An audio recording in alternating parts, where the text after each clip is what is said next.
All right. Hello, everybody. Welcome to Committee of the Whole for the District of Squamish for Tuesday, January 12th. My name is Jenna Stoner, and I'm acting mayor this month, so I will be chairing this meeting. Hat Squalam, Christlupmus, Squamish, away mail. Welcome to the traditional territory of the Squamish Nation. I have a motion for adoption of the agenda.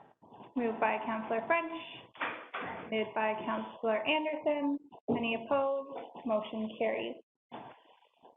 We are meeting electronically today, and we have a ministerial order M192 that we need to pass that states that pursuant to ministerial order M192, the District of Squamish is excluding in-person public attendance at this January 12th, 2021 meeting on the basis that full public attendance in a manner consistent with the public health orders and recommendations cannot be accommodated at this time. And the district is ensuring openness, transparency, and accessibility and accountability at this meeting by the following means. This meeting is being live streamed, and a video of this meeting will be available on the district's website for viewing on an on-demand basis. Could I get a motion to approve ministerial order M192? Moved by Mayor Elliott, seconded by Councilor Burford. Any opposed?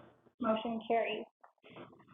Also have some electronic policy blurb that I need to read out as we are meeting electronically. For the purpose of this meeting, any member of council intending to participate electronically, oh no, don't need to start there, do I? Start at number 2.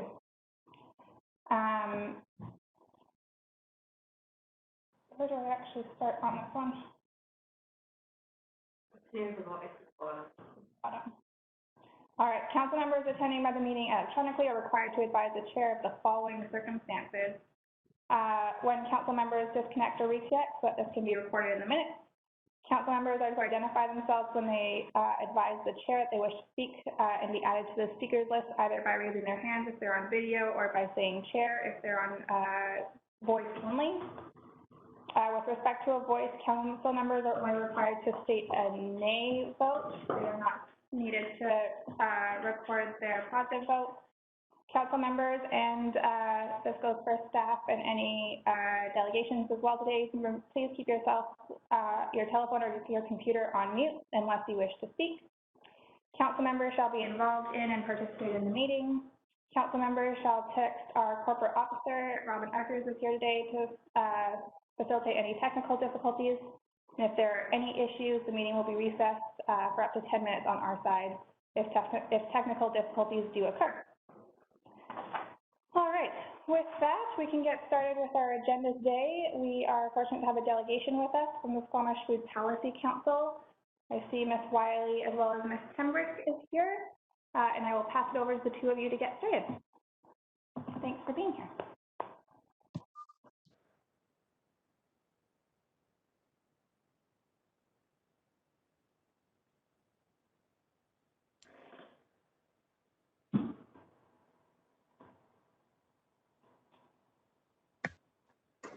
Crystal, I think you're muted still.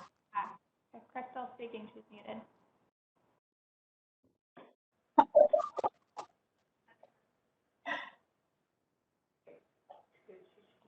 You should be good now, Crystal. Okay, great.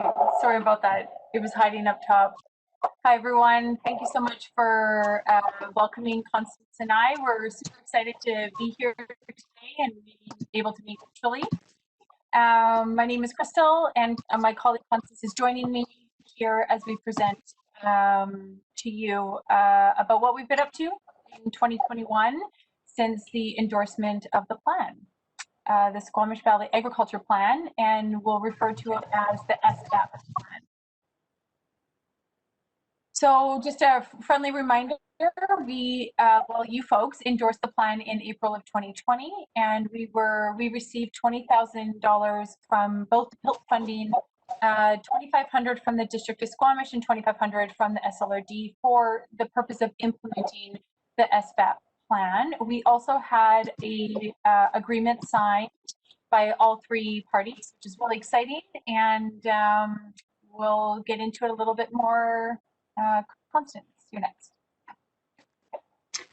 Great. And before we go into full detail of our work on the ag plan this year, Of course, everyone's year got turned upside down and our plans had to adapt a bit to the COVID-19 pandemic.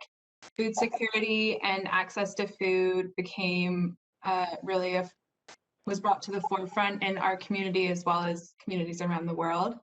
And funders did acknowledge this and respond to it with making funds available to organizations such as ourselves. So we were able to access $30,000 to put towards supporting our community members in growing food at home, as well as to increase our production of produce in Squamish and donate that to folks in need in the community. The Sea to Sky Soils donated a significant amount of soil for us for this project, and the district donated storage space at Brennan Park for this soil. And that soil was distributed through more than 255 garden kits, which are like the one in this picture here. And so these garden kit donations were soil, the planter, seeds, plant starts, and guidance and information on how to grow. And we are also, with the food we were growing at Memquam Elementary, in our edible schoolyard there, we were making weekly donations to Squamish Helping Hands Society and the food bank as well. We were able to provide vegetable bags at a subsidized cost for those who needed it, just to really the focus being that everyone should have access to good food. And there was also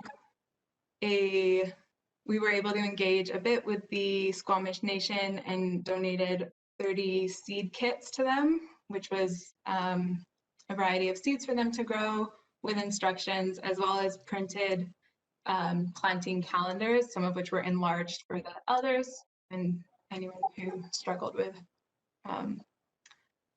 for eyesight.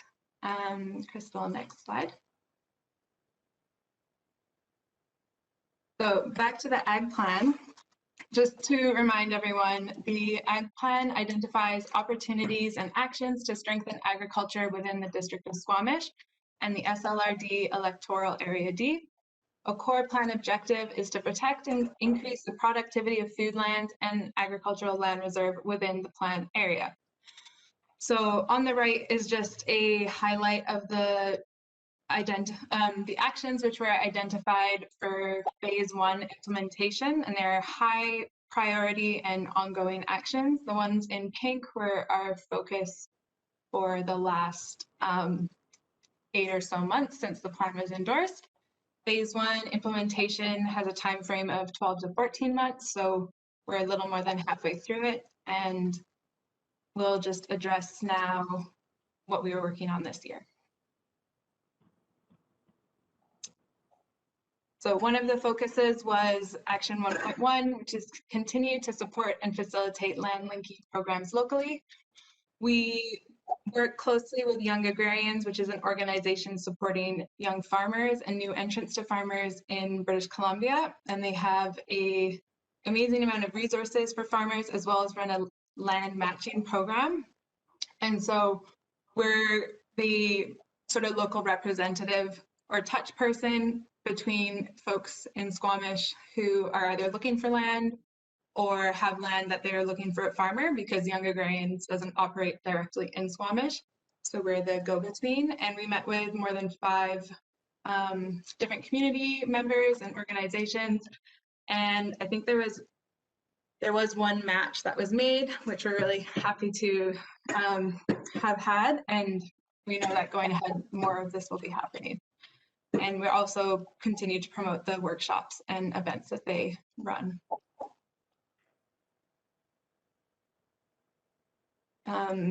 Another action was 1.2, which is identify opportunities and locations for enhancing land access for agriculture initiatives, determine the feasibility of a community farmland trust for the Squamish Valley. So this year we engaged with the School District 48 leadership and had support from them for expanding the edible schoolyard program that we run, and had a co-application for close to $100,000 to start a new program at House End Secondary and Squamish Elementary, which we just received news that we didn't receive, but this relationship is a good start, and we're excited to continue looking for opportunities with the school district. We also provided feedback and best practices on inclusion of food in neighborhood plans, and excited that the district's helped us out with signing a 5-year lease for the Bailey Street Community Garden, which we will be building out this year and moving our community gardens from downtown to that new location.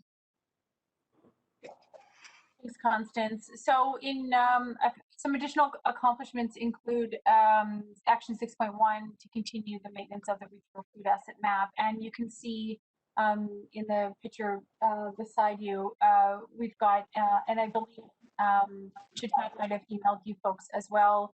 We finally have an updated version of the new food and farm guide. This will be getting printed January 2021, along with a few other items, which is really exciting. Additional accomplishments include 2 programs that were already running that we were able to just piggyback off of and help allocate some of our finances and some of our time towards supporting these programs that exist already, that are already amazing. The Feeding Growth program that UBC Farm runs is a way for small food businesses to be able to really take it to the next step and sort of hone in a little bit more on their product, really get them set up in the industry. And we were able to collaborate with the District of Squamish's economic development team. So that was really exciting. We were able to provide some subsidies, and we did have a few folks signed up, which was great. We're already starting to plan for next year because it only runs once a year. And then in early December, we hosted a Squamish Farmer panel discussion, had over 20 people that came together to really hear about firsthand experiences of Squamish farmers. We really feel like this could really be, as a drop in the bucket.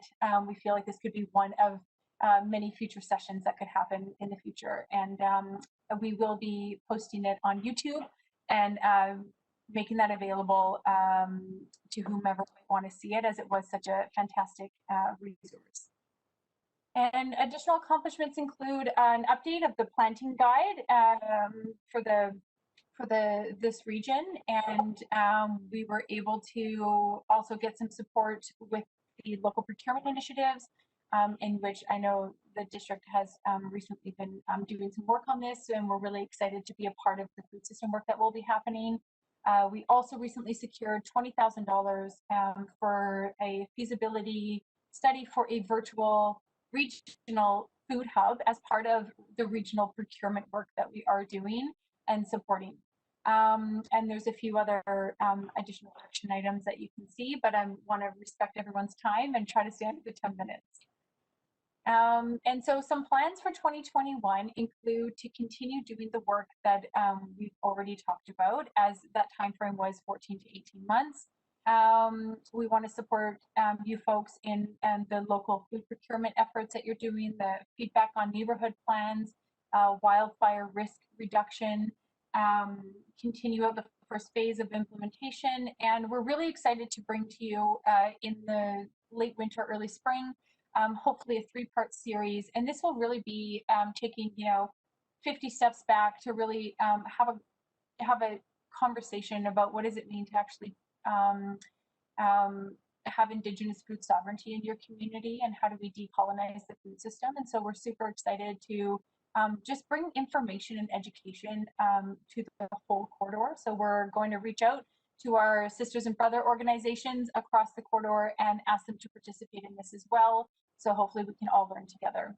And we will also be engaging and educating in the sort of financial and real estate industry with regards to the agri sector, and making sure there's a fantastic booklet in which was also shared with Chatan that the SLRD created on educating people about land if they're going to be buying land in Squamish, and in particular land that's in the ALR. And so it's sort of a one-stop shop on everything, on what did they need to know before they actually purchase this land, so they understand what they can and cannot do on it. As well, we're going to update the Food Policy Council website. And continue to pursue additional actions You know, this is really sort of our plans in terms of what we are leading. This doesn't include all of the things that the District of Squamish or SLRD might be leading, as there's many other actions, 52 in total, actually. So lastly, our last slide here is about funding. In 2020, thanks to your contributions, you were able to really help leverage what you see here, which was $82,300, which is really exciting. Like, to bring that much money to a small community on food systems is really exciting. And so thank you for that, for your support in 2020. Moving forward in 2021, we have some confirmed funding of $36,000 already. You can see that we've asked for $20,000 from the PILT funding and $20,000 from the District of Squamish to continue doing this work. We really feel like there's never been a better time to do it. It feels like COVID has actually brought a lot of these issues that were already important sort of all of a sudden to the surface.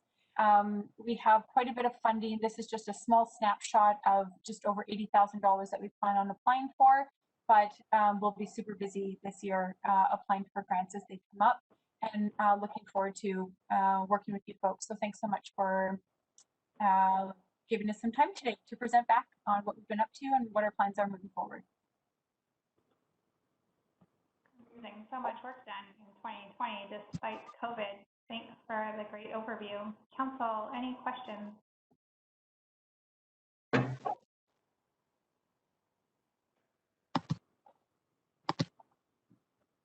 Councillor Pettengill. I don't have a question, just a comment, if I might. Yeah, and thank you for the presentation, the work you're doing. I'm really excited for the three-part series you're talking about. The reading group hosted by the library, we started off reading some of Bob Joseph's books and are braiding sweetgrass right now. And I've never been a gardener, but that's given me a whole different perspective on this whole thing. And I agree very much with COVID. There's a lot we really need to be thinking about it, and I think this is particularly important work at this time. So thank you so much. Thank you. Any other questions or comments, Mayor Elliott? No, it's great to see the momentum building behind this and see that more schools are interested in duplicating the magic that you created at the Mamcom Edible Schoolyard. I noticed that Don Ross has sent around an email to parents saying who might be interested in helping them revitalize their courtyard, which would involve growing food.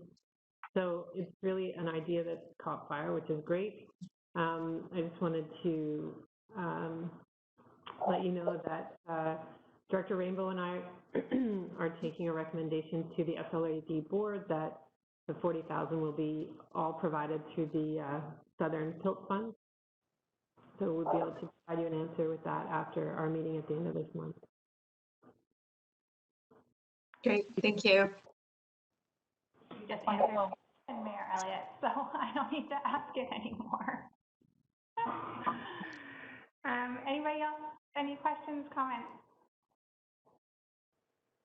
Not seeing any. Thanks so much, Constance and Crystal, for coming today, providing the update. As my fellow councillors have said, such amazing work that has been done over a really challenging year, and agree with the sentiment that COVID has really elevated the need for this work. It is so critical to carry it through in our community, and especially the interest with and growing partnership with School District 48 I think is really promising as well. We know that especially elements like this, generational change is so important. So getting it in early at the schools is super helpful. So thanks again for your work, and look forward to what's going to happen in 2021. Thank you. And I just want to mention a quick thank you to yourself, Councillor Stoner, for your work over the last few years, being a part of the Policy Council. And we now have sorry, John joined, Councillor French joining us. So we're super excited to have him on board, and already have briefed him on his commitment. Great. Fantastic. Thanks so much. You folks have a lovely afternoon. Thank you. All right, on to item 5.1, staff reports. We have the BC Transit Amendment for 2020-2021 Annual Operating Agreement and 3-year expansion letter. I see that we have our folks from BC Transit on the line, but I'm not seeing Ms. Gunn yet. We are a little ahead of time. Okay, Chris Wickham will be presenting. So Chris, I see you're on the line. I'm going to hand it over to you if you are ready to introduce our folks from BC Transit and this item.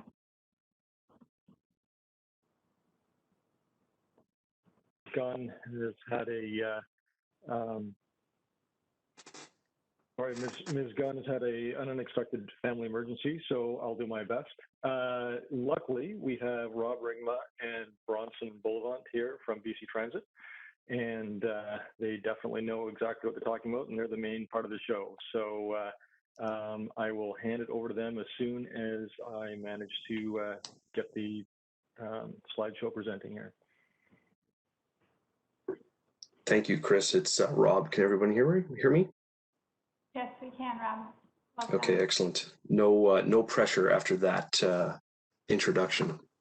I'll just wait till Chris gets the presentation up. I don't believe I have a video unless I can turn it on either. But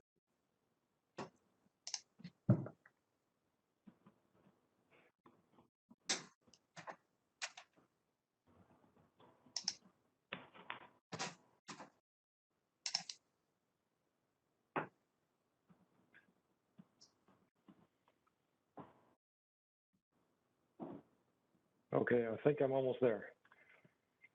I think we're almost there. yeah, there you go. Okay. Perfect. Okay, thanks. Yeah, that's great. Can everybody else see that presentation? Jumped a little far forward there. Oh yeah, sorry, Chris, you're just on. You just bumped up a couple slides. If you can go back to the title slide, that'd be great.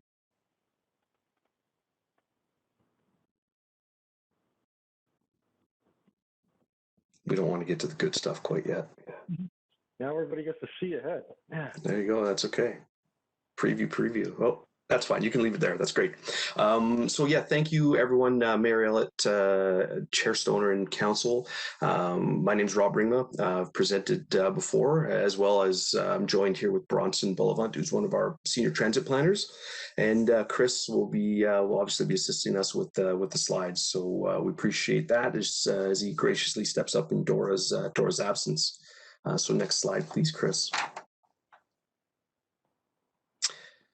Oh, there we go. Yeah, agenda slide. So perfect. So yeah, today what we want to do is go over a couple items, fairly compact agenda today, but we do want to provide a quick update on the impacts of COVID-19 and mainly the impacts on ridership that we're seeing in the province and in Squamish. Bronson will provide a Transit Future Action Plan update, so some exciting movement there. I'll get into going over the financial forecast and your amended AOA. That should be in your staff report, and talk a little bit about the Safe Restart funding that's contained in there. And then we'll speak a little bit to just what expansion looks like for next year and the future, and just make sure that our priorities are aligned with the district as we move forward. So I think with that, Chris, if you can go to the next slide, I'll turn it over to Bronson to walk you through a COVID update. Thanks, Rob. Just waiting for the slide to turn now.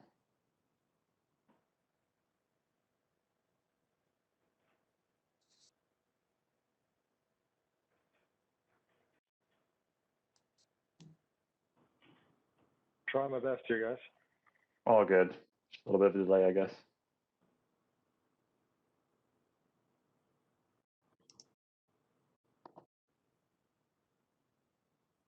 Yeah, the down arrow, maybe, Chris, on your keyboard might work.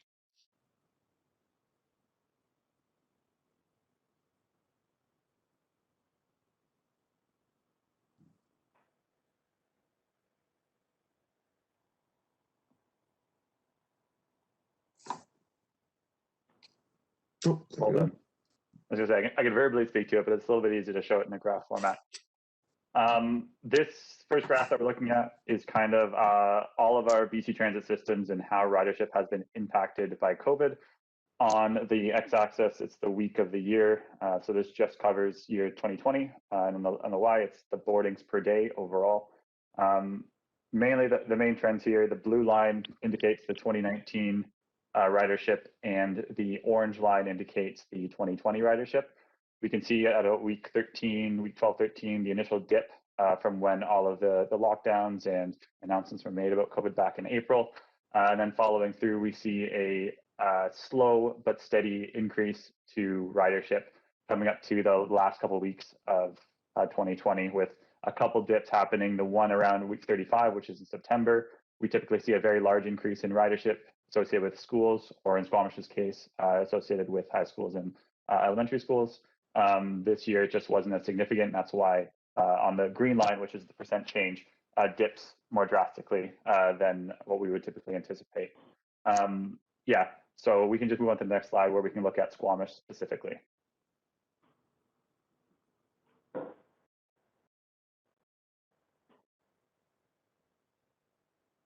This one's a little bit interesting. The past few times I've presented in Squamish, we've kind of gone over APC data, the fact that we just started getting APC data in the past couple of years. And if you remember in 2019, over the start of the year, the data was a little spotty.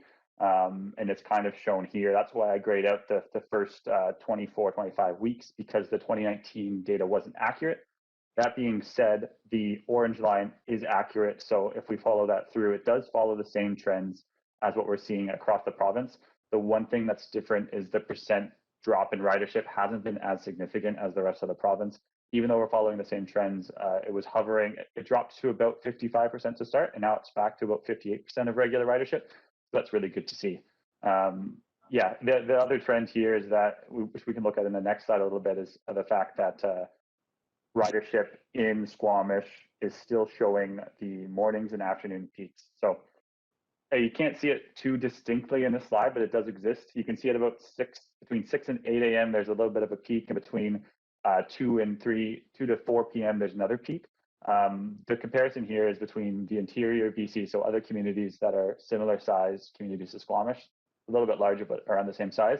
Most systems are seeing kind of a hump in the temporal changes throughout the day, whereas Squamish is still kind of sticking with those typical trends of morning and afternoon peaks. It's nice to see this, because that means we don't have to change the trip times or trip frequencies too much, as we're still kind of mimicking the typical trends pre-COVID, whereas a lot of places around the province don't have that same luxury, so they have to change the frequencies accordingly. That's pretty much it in terms of ridership update. So now I'm going to kind of talk about just a brief update to the Transit Future Action Plan. This was a long time coming. It was supposed to start off back in April. COVID happened. The pandemic kind of made it difficult to do any kinds of public engagement. We moved through to November, and we wanted to start it up in the fall. But unfortunately, we had a media blackout with a snap election in BC, so we were delayed even further. So we were able to get this started on January 8th last week, and the website and survey will be live for about a month. This kind of screenshot you see right here is the engagement website, which everyone has access to. I can provide a link after this meeting, but you should have received a mail out piece in your mailbox directing you toward this website. Just a quick fact, we're at about 350 respondents as of today, which is very exciting. Go to the next slide, Chris. So with the pandemic, we're kind of changing exactly how we're going to create and kind of run through with this plan. It's going to still include the same idea with the report, proposals, and background research and public engagement, but we're kind of expediting the process. The main point of expediting the process is to inform tips or the transit improvement process for the following year. So we're shortening it from, typically it's about a 12-month to 14-month process, to an 8-month process. That also means it goes hand in hand with the fact that we'll only be doing online engagement, and we'll be leveraging data a lot more closely. We'll be doing some runtime analysis over the course of later in the year, closely to spring and early summer. So look forward to this coming around August, September of this year.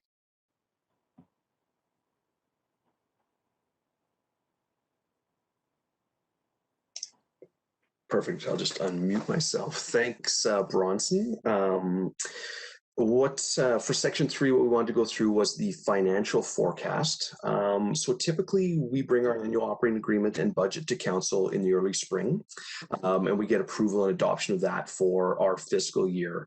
And just as a reminder, our fiscal year for BC Transit works on that fiscal calendar. So the amendment I'm going to speak to and the amended annual operating agreement and budget that I'm speaking to is for BC Transit's current fiscal period of April 1st, 2020 through till March 31st, 2021. So it does straddle a bit of your calendar budget year. So I just wanted to put that out there. To start. And obviously, when we make service adjustments throughout the year, or if something material changes during the fiscal year, we often develop a budget amendment to help recalibrate that budget that was included in your original annual operating agreement.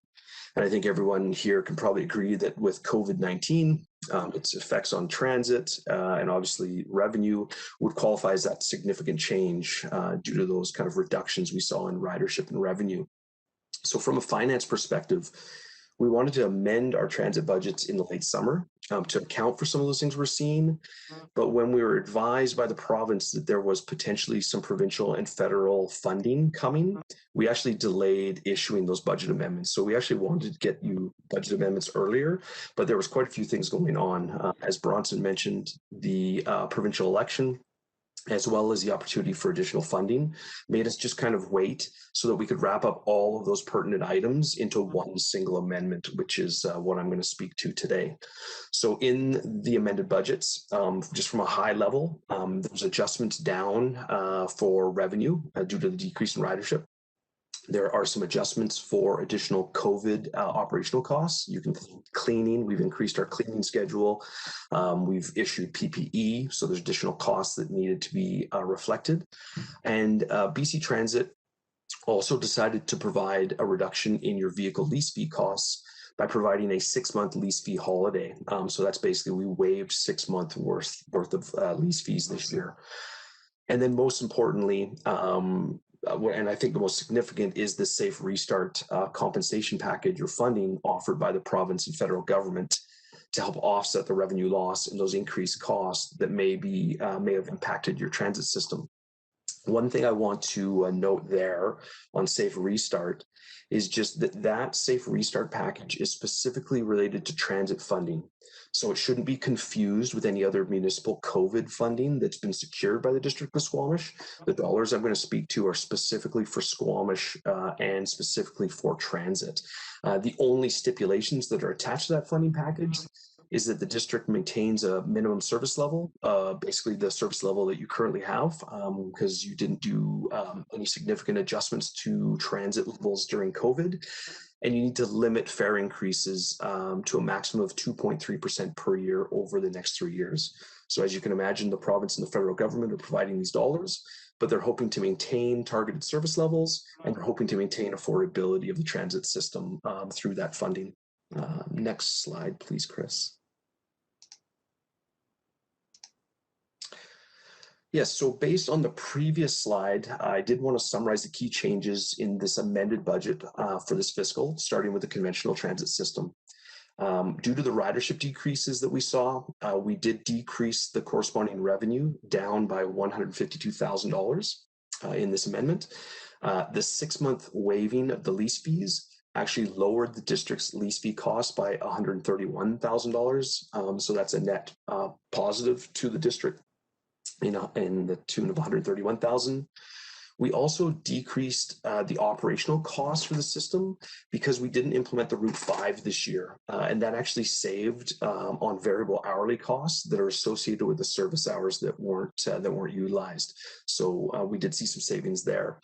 And then from a Safe Restart funding perspective, the Squamish conventional system was allocated $342,000 in funding to help offset those revenue losses and some of those costs over the next several years.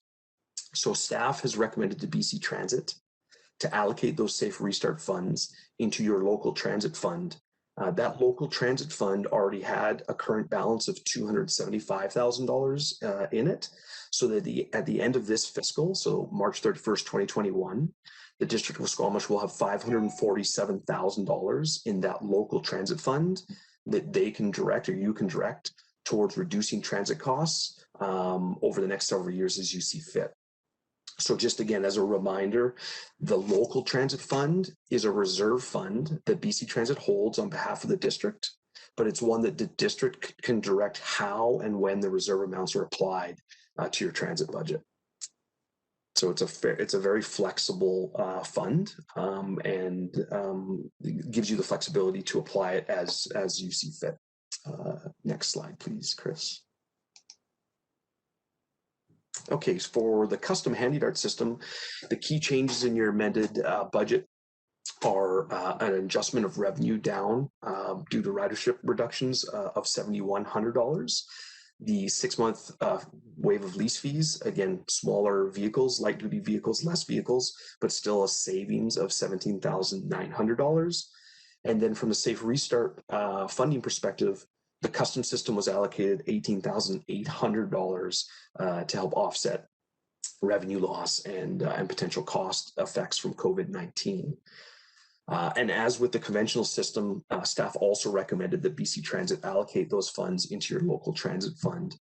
And the reason for that is when you're looking at the resources that the District of Squamish had originally allocated to the transit budget for this fiscal, the lease fee holiday reductions covered all but approximately $9,000 of the budgeted lost revenue that had been incurred, and the savings that were obtained by not implementing the Route 5 made up basically the remaining gap, which really put the district's share of transit costs for the region on budget for the year. So if you can think of it from a larger budget perspective, you remained on budget, even in the wake of fairly significant revenue losses as a result of the lease fee holiday and some of the changes to Route 5, which has allowed you to then take the Safe Restart dollars and allocate those into your local transit fund for use in future years. Next slide, please, Chris. So that's it on the financial side. We did want to talk a little bit about expansions and deferrals. So in April, when BC Transit recognized the basically immediate and sharp declines we were seeing in ridership, we made the decision to defer all planned expansions by 1 year into our 21-22 fiscal. This was really a direct result of basically the uncertainty that we saw within not only provincial budgets, our own budgets, but also from feedback we were getting from our local government partners. And also, COVID really threw a monkey wrench into all of our supply chains, including buses. So we had no certainty on costs and timelines when it came to some of the suppliers and the buses that we needed to be able to implement our expansions properly. So kind of looking at the other side, that deferral really allowed us an opportunity to revisit with your staff what our current priorities were and make sure that those were the priorities that remain important to the district. And we had some time to come, basically coming out of COVID, to really work on stabilizing service levels and ridership and implementing those priorities. So included in your staff report would be a copy of the updated transit improvement letter that basically asked to reconfirm the district's expansion priorities over the next several years. And Bronson's going to take over the reins for the next slide and just review those priorities with you on the next slide. Thanks, Rob. So here we see a table kind of indicating what the TIPS items are from 2021-22 all the way to 23-24.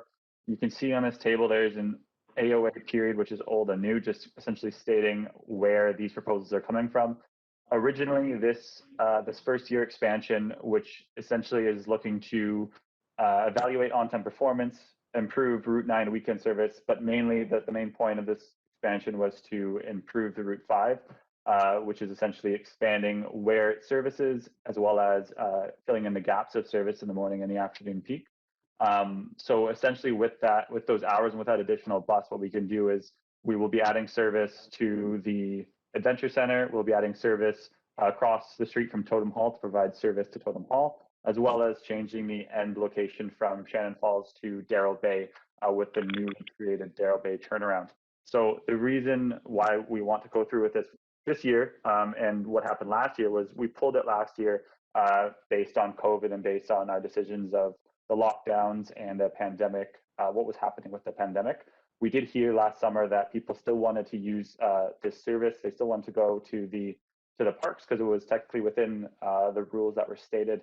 So we want to bring this back this year, this coming summer, to enable residents of Squamish to get to these parks and get to these locations when they don't have access to a vehicle. Following that, we'll also be including the expansion of custom service this September, which will include not only, it'll include either weekend service or increasing the span of service. The next two priorities, which would come in 22-23 and 23-24, are related to the Transit Future Action Plan. I was hoping by the time that we had this conversation, we'd have a little bit more understanding of what we want to do. As you can see, the definitions are fairly vague of implement Transit Future Action Plan priorities. We're still going to be waiting on those for a little bit longer. As I said, the engagement started last week, and we definitely have a lot of good feedback, but we're not at the point yet of deciding what to do with these hours and with the definitions described here. Further to that, we don't know if we're going to be getting funding secured in the following years. So that's just another reason why we'd like to proceed with filling in the Route 5 gaps as well as expanding the service area. You can go to the next slide now. And Chris, And I back to believe you, Rob. yeah, sorry. Yeah, Chris, I believe these are your District of Squamish slides, the next two slides. Yes, exactly. So I'll just tie up with the last two slides. And sorry for the technical difficulties there. My system froze up and I couldn't even take myself off mute to tell you what was going on. So we got there in the end. We are obviously in the budget process. So just bringing back to the District of Squamish budget and also back to our fiscal years, which are equal to the calendar years. So we did have revenue loss in the 2020 budget, as we heard, but we basically had sufficient funds available, especially with the cancellation of Route 5 and lease fee holiday. So we essentially broke even in 2020, which allows us to move the restart funds in future years. So for the 2021 budget, we are projecting our revenue losses, and the transit restart funds will be able to cover those. And also, we're not anticipating the Sea to Sky Gondola to be able to contribute to Route 5 this year. They have expressed interest in contributing in future years, but we'll be able to cover that shortfall as well. That restart funding will be included in the AOA. And the proposed expansions are included as a service level change, as we talked about this morning. So everybody saw the bullet point there this morning.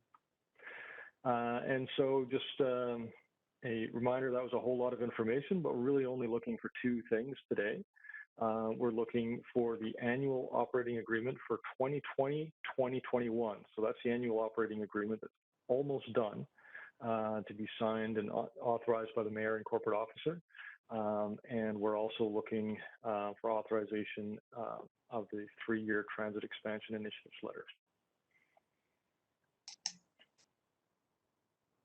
And I'll leave that on the screen and turn back to the chair.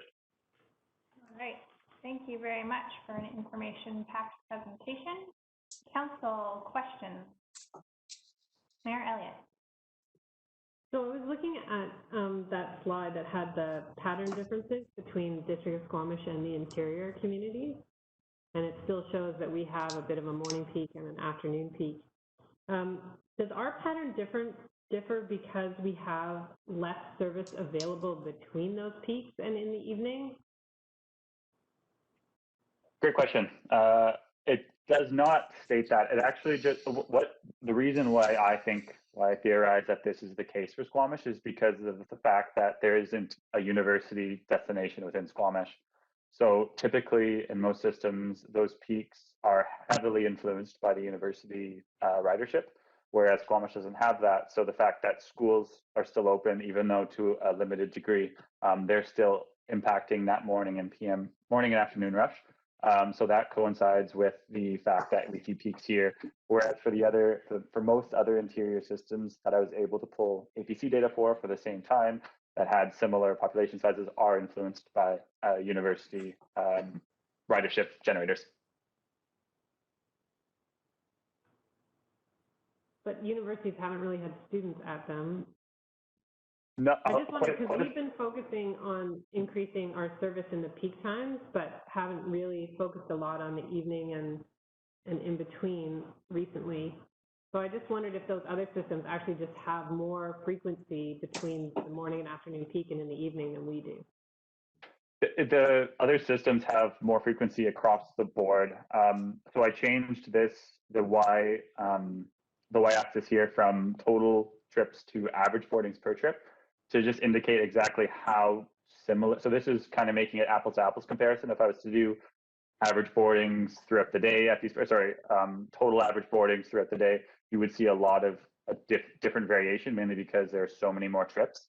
But when we bring it back down to how they're doing per trip, this shows specifically how well they're doing. And this also indicates that there isn't low ridership in the middle of the day, nor is there a loss of frequency. So what I'm trying to say is that there are a lot more trips in the other systems just because the population size with other APC systems is hard to match with Squamish. Most other systems that have APC, the population size starts around 30,000. So inevitably they will have more frequency. That doesn't mean that Squamish has a lack of frequency in the midday. It's just less than communities that are 30% larger in size. All right, and do you have a sense of what the ridership on Route 9, the Quest, has changed since we haven't had students there? I noticed that's part of our expansion, but I wonder exactly how many people are actually using it right now. So I don't have that handy with me right now. I can definitely get back to you on that. From the last time I checked, which was early December, there's definitely seen a loss of ridership, but it is along the same lines as as the average across BC, which is about 50%. So in terms of that being a deciding factor to mix that specific expansion, I would say it's too early to say. COVID, unfortunately, there's a lot of unknowns with COVID, and coming up in fall 2021, we don't know what's going to be happening in terms of Quest coming back or not. So if it does, I would be hesitant to say that we shouldn't continue to proceed with that expansion just because that ridership could come back along the same path as essentially all other routes, because it's essentially facing the same loss of ridership as all other routes, if that makes sense.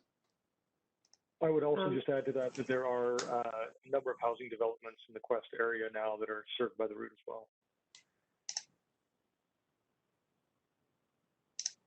Yeah, but whether they're riders, Mr. Wickham, is another question.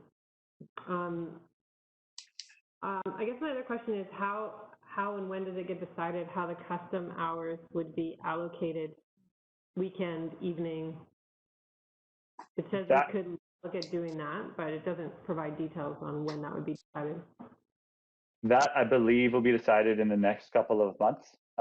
Custom service isn't I typically plan for conventional service. Rob, you might be able to touch on this a little bit further, but in my last conversation with Dora on the matter, we were going to go through with a level of simple engagement for current riders of custom service to see whether or not they want to proceed with one or the other.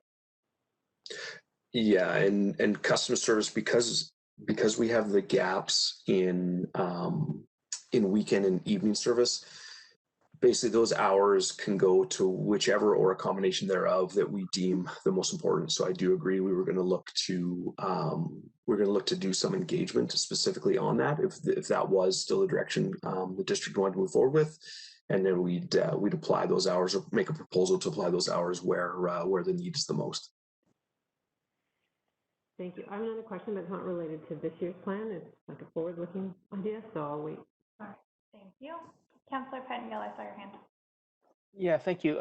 Simple one to start. TIPS. What does that acronym stand for again? Transit Improvement Process. The S is kind of not useful. It's just unfortunately been baked into how BC Transit works. It's the TIP process, or TIP.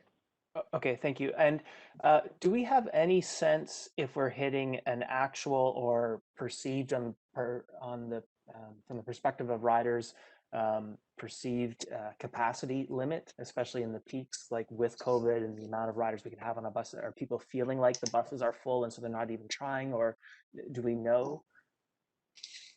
There's a lot of questions that are specifically, so from a statistical perspective, we're not reaching those peaks. So a full bus from what we currently have as capacity, which I believe is 66%, we're not reaching those.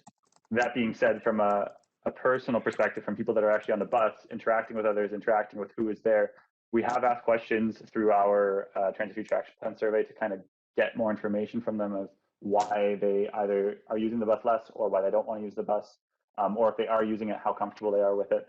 So we will definitely have better answers, more wholesome answers after we analyze that data in the creation of an engagement report.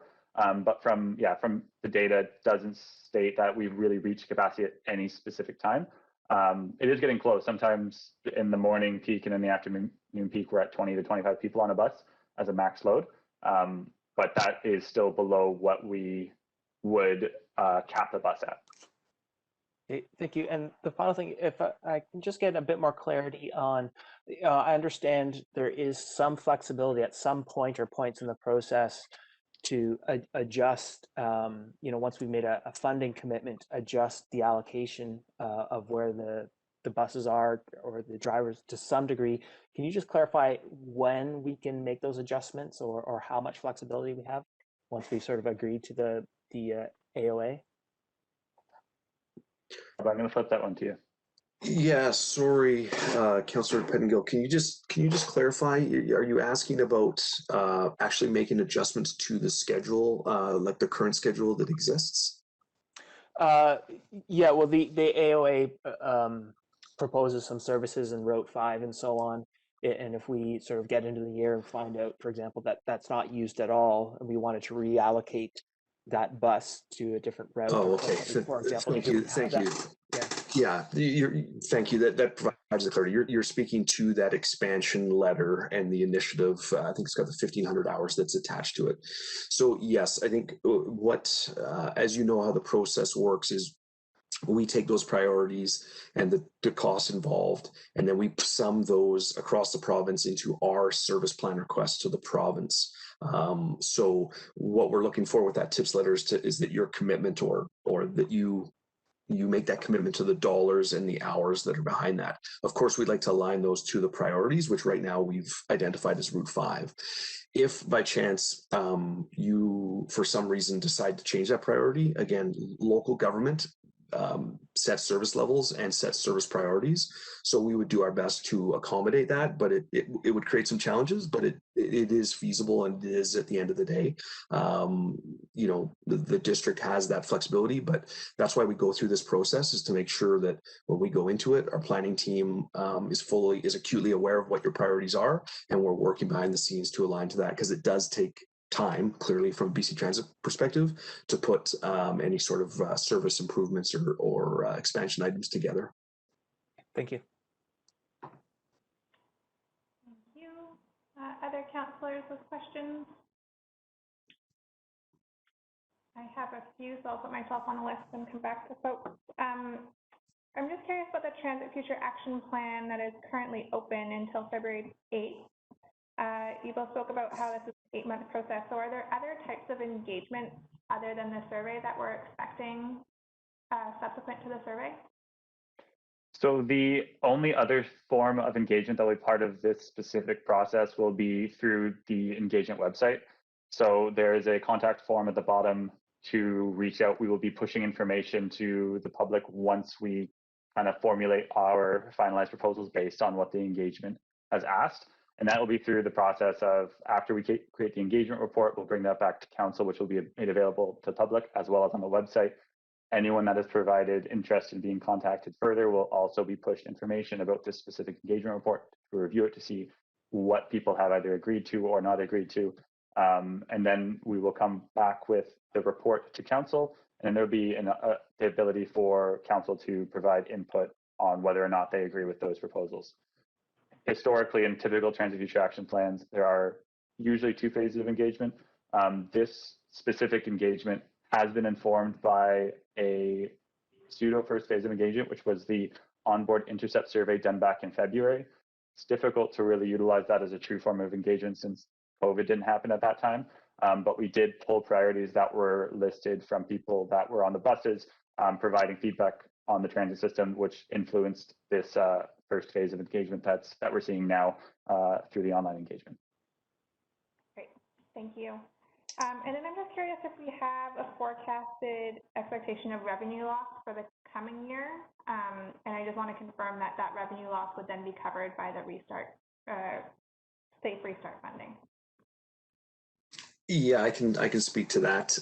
So we have provided the District of Squamish through staff our 3-year budget projection for next. Again, I'll speak in fiscals, which would be transit fiscals, but for our next fiscal, it did have a reduction in revenue. I believe it had a 50% reduction for next year budgeted in revenue.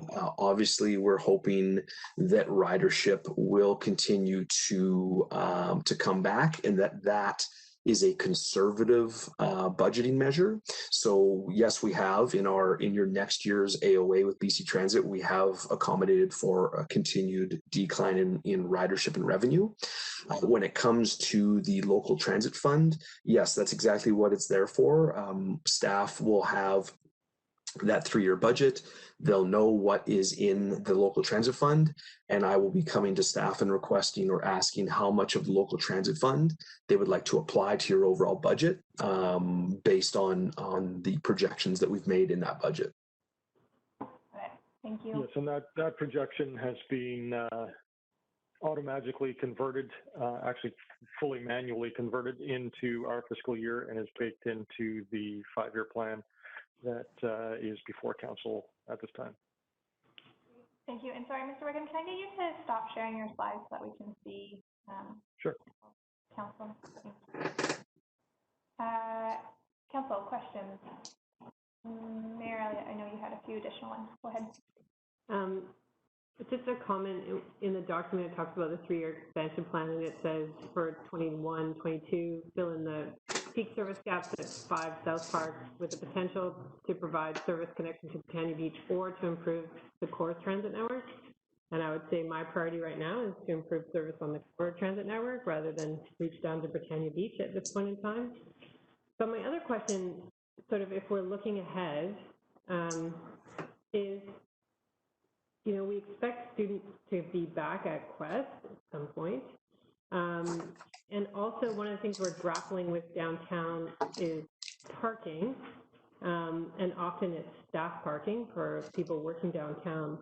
So how hard is it to implement kind of a U-Pass system or a local business pass system where we could ensure that all students at Quest get a transit pass and local businesses can look at that model to ensure employees can access a pass. So I'm just wondering if you could speak to a little bit more about how the U-Pass kind of idea works, who pays for what, and whether that's a possibility in a community like Squamish.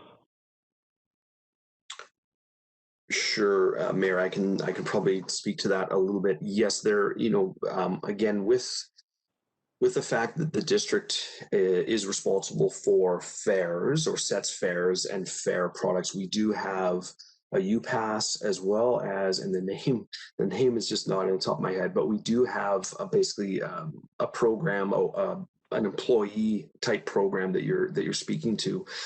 From a U-Pass perspective, typically what we do, if I take the University of Fraser Valley as an example, is they offer that as part of their tuition for all students. All students would pay an additional fee in their tuition. That fee would then cover the transit pass that they would administer, and then the revenue that's generated, obviously they would take a bit for the administration of the program, and the balance would come back to the Central Fraser Valley in the form of revenue.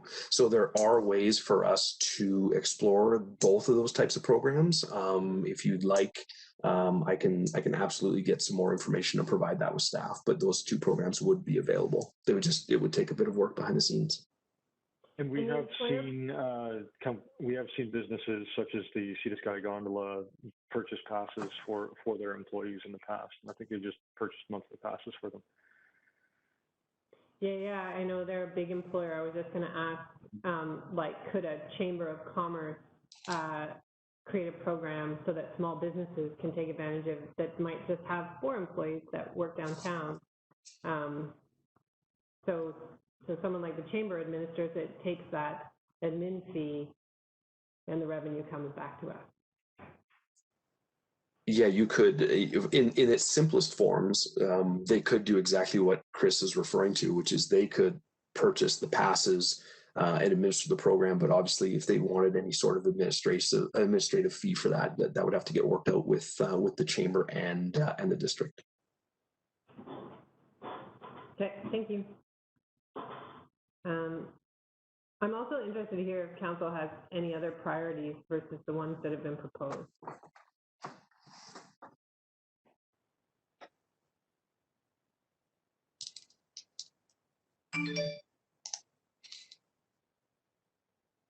Council, any thoughts? Mayor's question. We'll go Councillor Pettengill, Councillor Race, and Councillor Herford.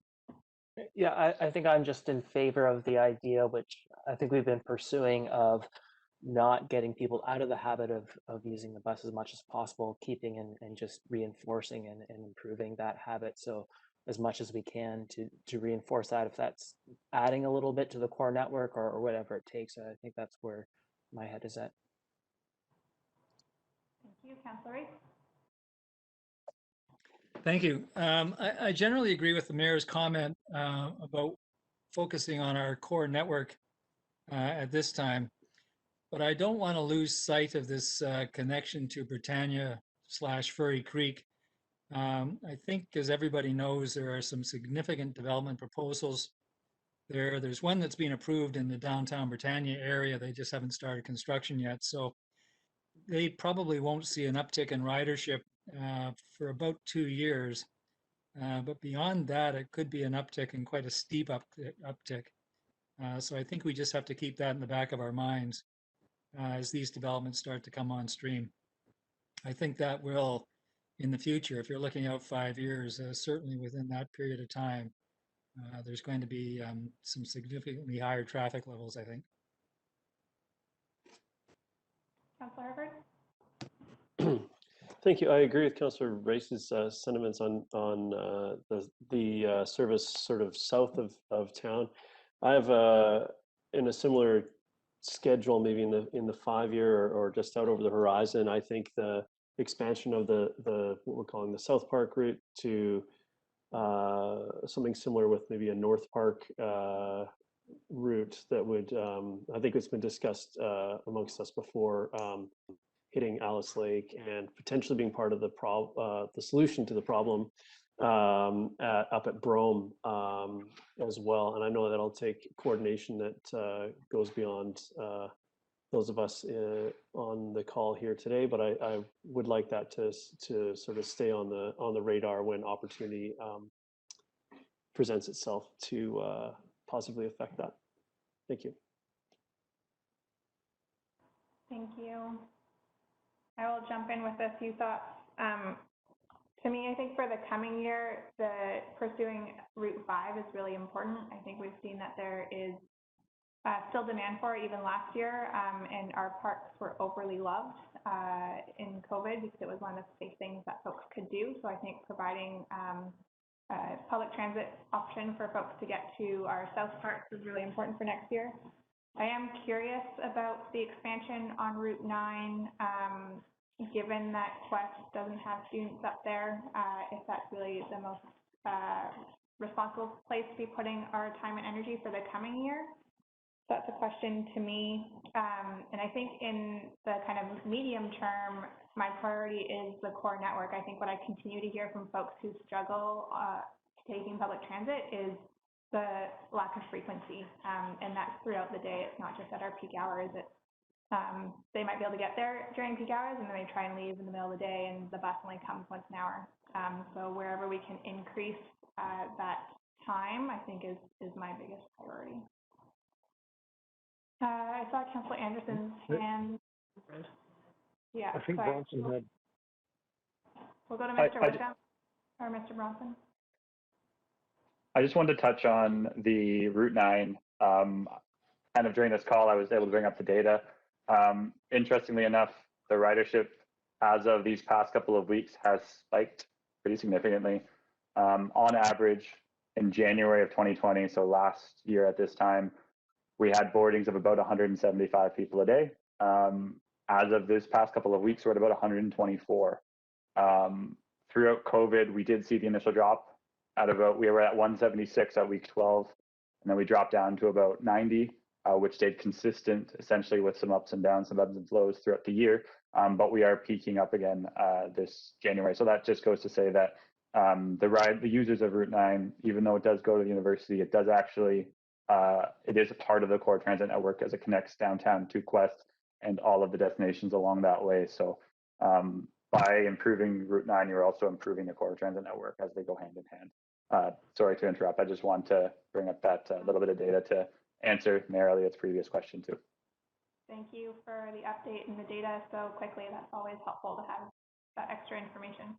We'll go Councillor Anderson and Councillor French. Thank you. We have in Squamish a complementary private service, and I use that term deliberately. I think that complementary private services to what we have with our public BC transit services is a valuable thing to have, and something to work together with to manage for optimal. The private service Squamish Connector is not operating as per normal a year ago. There may be other types of diverse services that are part of the complementary picture. I have 2 points to make, really just general comments, that we be mindful of the efficiency of the interface between these services, the fact that there has not been in the past an easy way for folks to get downtown to the Squamish Connector regional service stops because early in the morning. And the topic of expanding to include services such as parks or specialized outlying areas for recreational activity. I believe that we need to, and this is just a general comment, keep in mind that within the general picture of complementary private-public services, that we should always be looking to find the optimum and the best mix, and to work together as efficiently as possible. I'll leave it at that. Thank you. Thank you, Councillor Anderson. Councillor French.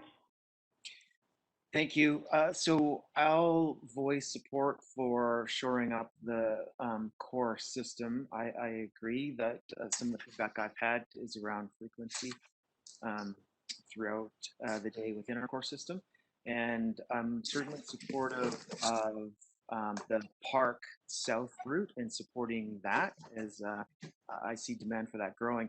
And then on the topic of going even farther south, Britannia, Furry Creek, I really think that that is also part of a regional transit conversation. I recognize this isn't a discussion about regional transit, but anytime we have people from BC Transit listening to us, I think we should take the opportunity to remind Victoria that that is something we very much want in our region from Pemberton all the way to the North Shore. Thanks.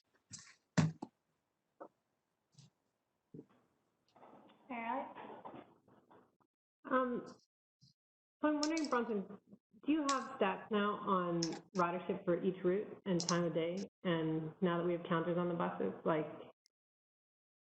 Theoretically, yes. I'm saying theoretically just because I haven't looked at all of them recently, and sometimes the APC data counters might not be working, or the sync from Wi-Fi hasn't fully updated yet. But yes, we should have most data throughout the day for all bus stops, for all routes. Yeah, I think, one thing that's on my mind is that earlier morning service and later at night service. And then those future years, I know our transit future plan is going to say frequencies is the big issue throughout the day. I also had a question for the custom service. Do other communities support custom service on like Christmas Day, New Year's Day, Thanksgiving? I believe so, but Rob. Yeah, I could probably speak a bit to that, Mayor Elliott. Most would, some would, but usually would be a reduced service, like they would provide Sunday level service on a holiday day, or they would provide no service on stat. So you do see a bit of variety, but typically they would provide on either no service or a reduced service day, just to make sure that anybody with critical appointments, dialysis, those types of things, had access to the service.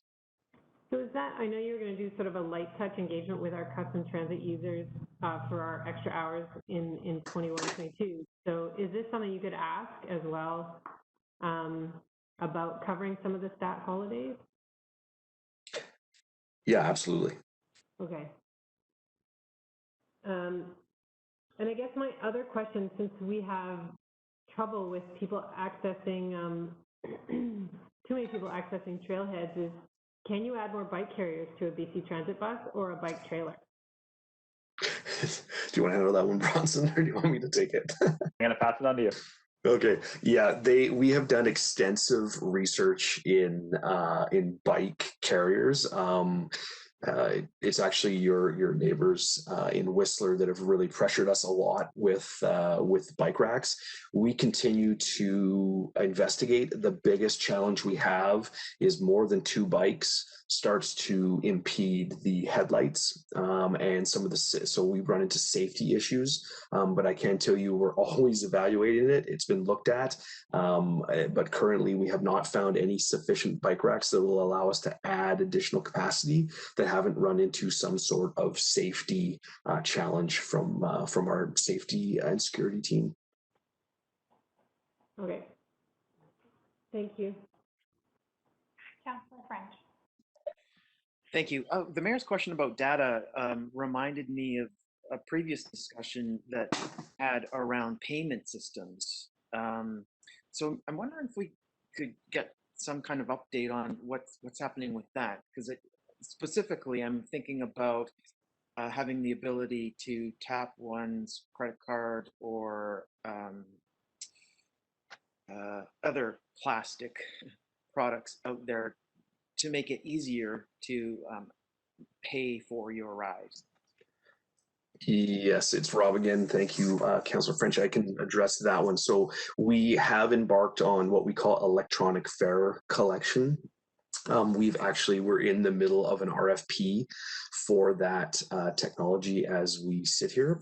Again, COVID has caused some hiccups just in terms of suppliers and ability to supply, but I can tell you we are in the very near future going to be concluding that RFP, selecting a proponent, and then basically organizing a rollout of that technology throughout our transit system. So it's on the radar, and it's hopefully coming sooner rather than later to the district system.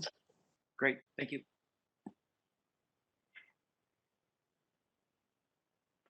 Council, any other questions? I have one just in terms of timeline and process. So this is a delayed presentation of the 2020-2021 agreement. When do we see you folks next for the next discussion looking at the 2021-2022? Yes. So as mentioned, we've provided the 3-year budget, which will form the basis of our 2021-22 annual operating agreement.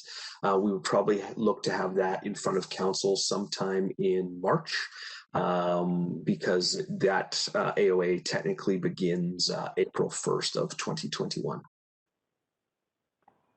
I'm also hoping that the engagement report from the TFAP will be able to be presented alongside that presentation. Once again, Bronson gets to present the cool stuff. I have to present the boring finances. Hey, they go hand in hand. Yin and yang. All right, Council, any further questions? Seeing none, we have 2 motions to entertain. Would anybody was willing to move the first one? Moved by Councillor Race, seconded by Councillor French. Any comments? Mayor Elliott? I'm happy to support this, but I do want to see that AOA amended to not speak to Britannia Beach at this point, but only speak to the core transit network. Do we want to clarify that in the motion, or are we okay just to leave that as a comment? Do you want me to amend the motion? Please. Bronson, can we make that change internally without any hiccups? So it's kind of funny that Britannia Beach wasn't supposed to be part of the TIPS letter. I think the latest TIPS letter does not have Britannia Beach in it, just for clarification. Okay, perfect. Thank you. Any other comments? Seeing none, I'll call to question. Any opposed? Motion carries. And the second motion, that the District of Squamish authorize the CAO to sign the 3-year transit expansion initiative letter from BC Transit. Moved by Councillor French, seconded by Councillor Herford. Any comments? I'll call the question. Any opposed? Motion carries. Thank you so much, Mr. Rigma and Mr. Bullivant, for being here, Mr. Wilson for the presentation and filling in on short notice. We look forward to seeing you again in March. Thank you very much. Thank you, everyone. Have a great day. All right, Council, we are a bit ahead of schedule. We are due for a recess right now. I'm just curious, do you think it'll be possible to bring staff on a little bit earlier than the scheduled 3:15? All right, so we'll come back at 3:05, please. All right, welcome back, everybody, to committee as a whole. We are on item 5.2, short-term rental interim temporary use permit policy, and I see Ms. Phillips has joined us, so I'll pass it over to you, Ms. Phillips. Thanks very much. From the chair, I'll just start up the presentation here, so bear with me.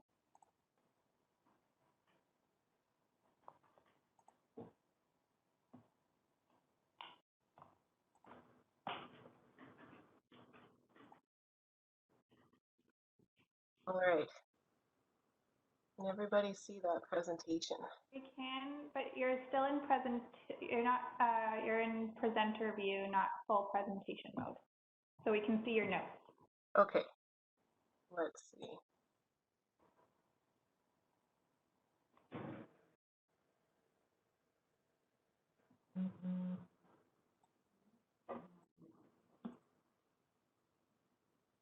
How's this? That's great. Okay, thanks so much. Good afternoon, Council. My name's Asia Philp, planner with Community Planning, and joining me today are Sarah McJanet and Jonas Felanishkis from the Planning Department. And as directed, coming out of the December 8th COW meeting, we're presenting the revised interim TUP policy for Council's consideration of formal endorsement.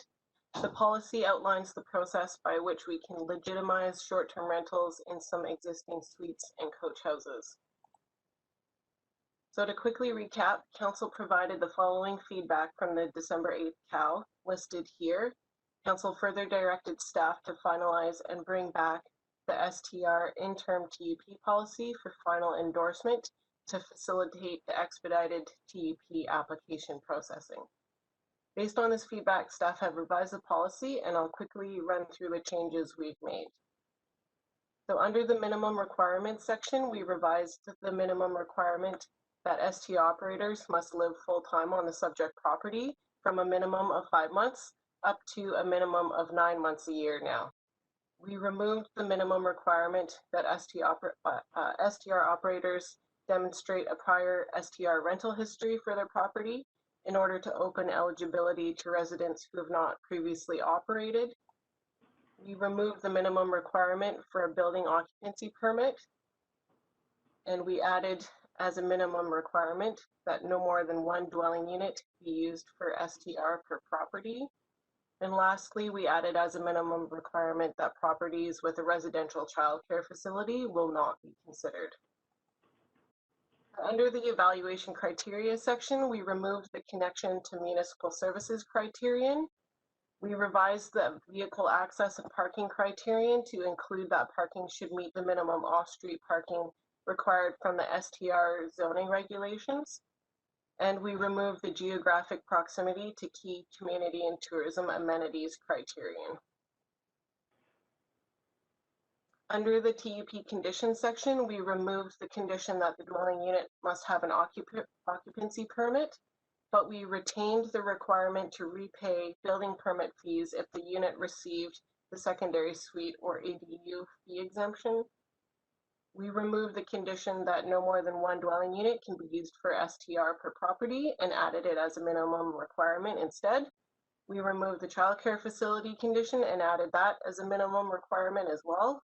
We removed the parking condition and we added that to the evaluation criterion section. And lastly, we revised the wording of the multiple egregious complaints condition to address situations of unfounded complaints. And we added that the egregiousness of complaints will be reviewed and confirmed by district staff prior to consideration of TUP revoking to ensure that the complaints are substantiated to the greatest extent possible.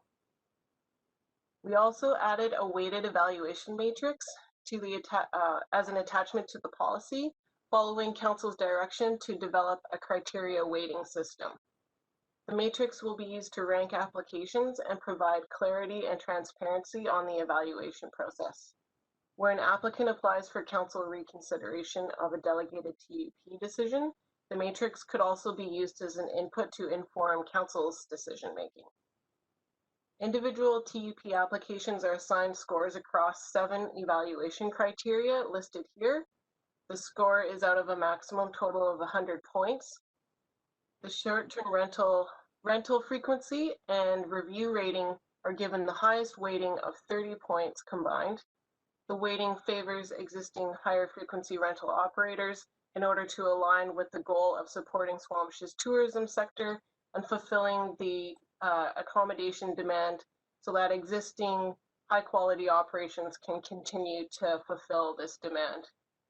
With the removal of the prior rental history minimum requirement, the TUP opportunity is open for new STR operators in suites and coach houses where it did not exist before. So there's equity from this perspective, but the weighting does favor existing operations over new conversions. And this is really based on the overarching objective that the STR regulations should mitigate STR-induced conversion of suites and accessory units from our long-term rental supply to short-term rental. We've provided an example here comparing a hypothetical existing short-term rental to a new short-term rental, and with all other criteria being equal between the two applications. So the only difference is that the existing STR has a rental history and the new STR does not. We see that there's a maximum of a 20-point advantage for the existing STR applicant. The maximum achievable points for an existing STR is 100, while the maximum achievable for the new STR would be 80 points, and that's all things being equal. So as currently proposed, there are 4 criteria that are independent of rental history. These are highlighted here in orange, and 3 criteria that are dependent on rental history. And these are the unhighlighted or the white criteria shown here. So of these 3 criteria dependent on rental history, the first 2, rental frequency and review rating, provide that up to 20-point advantage for existing STRs. But the third criterion, complaint history, actually adds the potential for a 10-point penalty should an existing STR have a history of complaints. And should council wish to adjust or reduce the weighting as proposed, then we can do this at council's direction. So on that note, staff are recommending that council receive and approve the STR interim TUP policy, and that council directs staff to advertise a TUP application call out to initiate the TUP process. And that concludes my presentation. And thanks, I'll pass it back to the chair now. Thank you for the presentation, Ms. Phillip. Council, over to you for questions.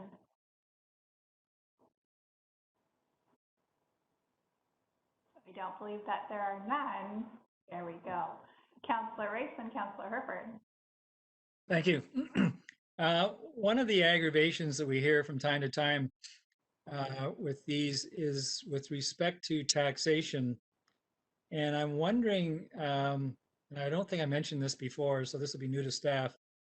I wonder if any consideration has been given, or if you're aware of any information regarding advising BC assessment if somebody applies to legitimize one of these, apply for a permit, that a portion of the building or a portion of the residence is going to be used for a commercial activity. That's the first part of it. And the second part is revising our district utility fees that we charge to something more in line with a commercial rate as opposed to a residential rate, at least partially, recognizing that not the entire property is being used for the business. Go ahead, Ms. Phillips. You're on mute still. Thanks, sorry.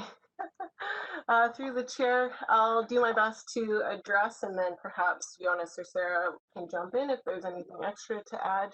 We reached out to BC Assessment on the taxation front to learn what the potential implications were for these changes.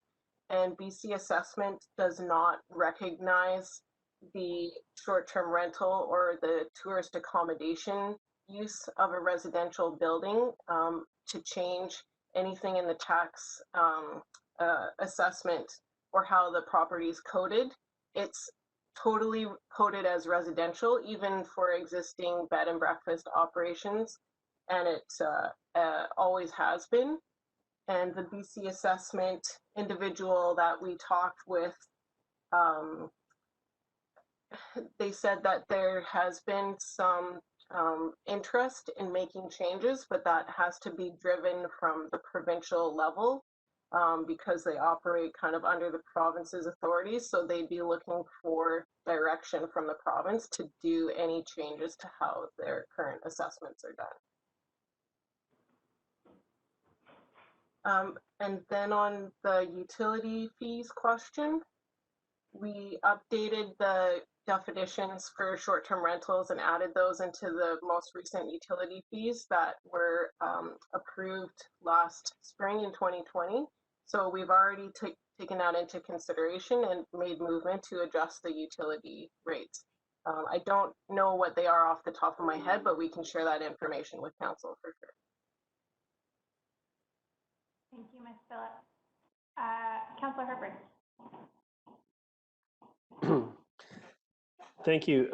And thank you for the presentation and the obviously the sample that you ran there of the comparing the two properties was very helpful. I'm curious how we landed at how staff arrived at the 20% weighting for the existing. And I'm just thinking.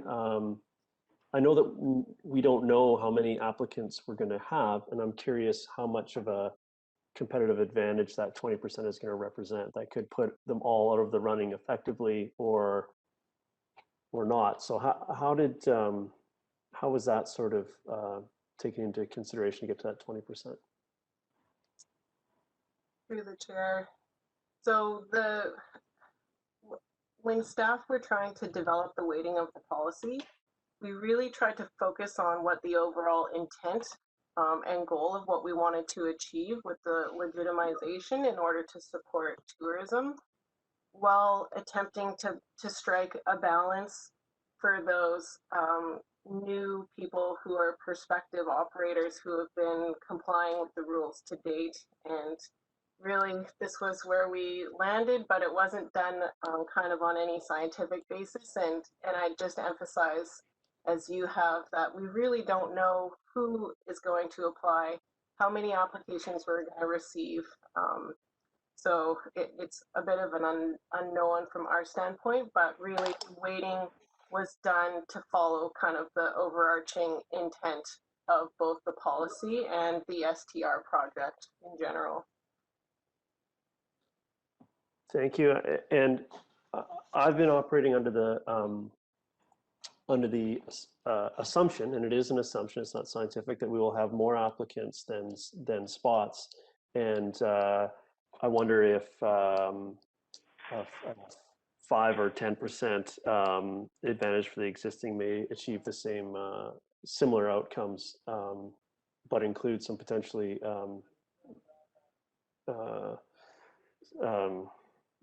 anyways, I guess it would allow the people that haven't participated that are coming to market with appealing propositions to still be competitive.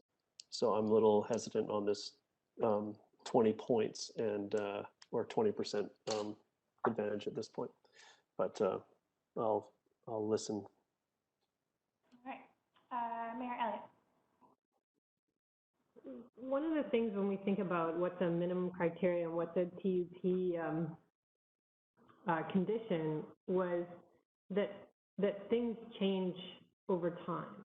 So if I start out and I'm renting, I have experience as a short-term rental person. I rent my space for sort of to maximize the nights it's available. And I do that the first year, but then my circumstances change. And the second year, I need my suite for a family member.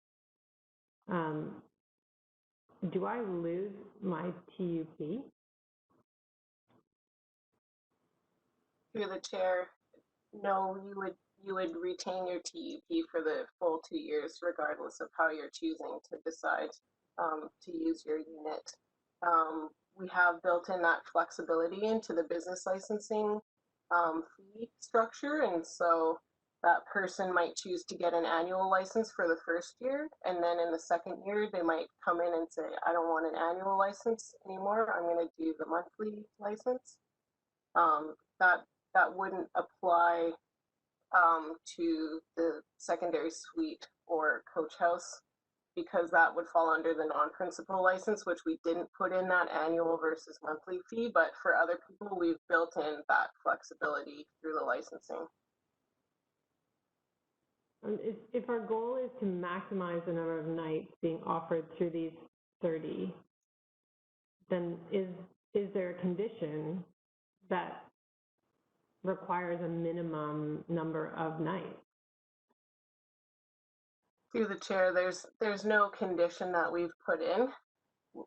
I mean, we could consider adding that condition, but we've stayed well away from any sort of regulation requiring or limiting the number of nights, because it's so incredibly hard to monitor and actually kind of follow up or enforce in that regard. So I think while we could add it as a condition, the follow through could potentially be challenging. Can we look at it at renewal? Like, is that the data we can get at renewal? Yeah, certainly we've asked people to submit their rental frequency history, and so we can consider that for sure at time of renewal. And I wonder if we are going to look at that at renewal, whether that has to be part of the policy, and maybe it is and I just missed it. My other question is around the complaint history. So in this matrix, obviously, someone who hasn't run a new STR automatically gets 10 points. But what if we made it a negative score, so it's neutral for everybody, except if you do have a complaint, you get -4, which then helps to sort of balance the playing field between those people with experience and those people without. So if you have, I forget what the criteria that you've used, but one complaint, you get -5, multiple complaints, -10, but everyone else gets 0. Yeah, through the chair. So we just put it as either 10 points or 0 points. So if you have no history of complaints, then you get the 10 points. And if you do have a history, you get 0. So certainly if you do have a history, we could change that to be -10. And in that regard, that would get us closer to Councillor Herford's kind of point of perhaps reducing the weighting. So the weighting would then be 10%. So that's one option. And also, okay, if I've got a new STR application and an existing STR application, and one scores 100 out of 100 and the other scores 80 out of 80, are they on the same level for approval? Through the chair, no, as things are currently devised, everything is out of a total of 100. So yeah, that new STR applicant would get 80 out of 100. So my thinking is to still provide some weighting towards the rental frequency, maybe not 25. And I think the dwelling characteristics could be higher, which applies to everyone. And then neutralizing the complaint history, so it's negative for those with experience and neutral for those without. Those would be my two recommendations to try and level the playing field a little bit while still providing some nod towards the fact that people have experience. The one thing I'm mindful of is that the people that do have rental frequency existing and no level of complaint should actually, I think, benefit a little bit from our weighting criteria, especially, so I understand the review rating piece. I think the rental frequency, though, is weighted too high versus the dwelling characteristics, which I think are, and parking, which I think is more about monitoring that impact on the neighborhood. Those are my thoughts for now. Thank you, Mayor. Over to you, Councillor Pettengill. Okay, thank you. I have a question and then a couple of thoughts. My question is, when there was a discussion about a renewal just now, was that a business license renewal that we were talking about? Through the chair, no, that was the TUP renewal. After the TUP expires, when the 2-year term is up. Okay, I may have missed it. I didn't realize we had a lot of criteria for the second TUP go around at this point. I thought that was sort of to be determined and we're just focused on the first pass-through. Is that correct, or did I miss, just not read closely enough about the second TUP? No, through the chair, we have not developed any criteria in relation to renewals, and we've kept it broad and said that we'd like to evaluate the entire STR program before considering renewals, and we've also left it at council's discretion. So no, you're correct. We haven't done any renewal work in the policy. Okay, thank you. Do you have some comments then? I guess, you know, to the degree, my feeling is to the degree that we are trying to help the tourism sector and minimize impacts, it is important to have a bias towards existing providers with a proven record. I think it provides a lot more assurance and consistency. And so I would, you know, consider weighting the criteria a little more in favor of a proven track record, and or in terms of the thought about, you know, making sure we're meeting those minimum nights, that we are opening it up to a little bit higher number. And I know we discussed that last time, but I just think either or both of those might be important. I know there is some concern that, you know, we don't want to reward people that have been not adhering to the bylaw, but I think, you know, a number of the people I've spoken to, whether it's deserved or not, there was an understanding of this was acceptable, if not technically by the book, and you know we could debate that, but I don't see this on the part of most of the participants I've spoken to as sort of a very direct, explicit, you know I'm breaking the rules and I'm just going to do it and too bad kind of thing. So I have a little more acceptance of some people who proceeded with this. And I think, you know, as a community, we didn't have a hard line, a hard direction. So I don't know that our communication to the community was as clear as we sometimes talk. The final piece that I want to mention, there are a few things with the move from conditions to requirements. It seems we have opened up a few loopholes where you change your operations after the fact and you're no longer compliant with our original intent. And so my thought is just to the degree we move forward, whether we do it with TUP conditions or business license requirements or the application commitments, those should be aligned the whole way through. So you can't kind of just meet the initial requirements and then go back on some of our expectations later on. And so it should be, free of any kind of loopholes, whatever we decide to move forward with. Thank you. All right, I saw Councillor Herford and Councillor Rice. I'm going to put myself on list. You both had a chance to speak, and then I'll come back around. My first question is with regards to the dwelling characteristics. I'm just curious how staff expect to score those criteria. Do we expect to go to every individual property? Are they things, pictures that are to be submitted? How do we actually assess that criteria? Yeah, through the chair. So we're working on drafting a specific TUP application form for short-term rentals, and in that application form, we're going to request that they submit those dwelling characteristics to the best of their ability. That could be provided through a link to their listing if it's existing, or through adding photos.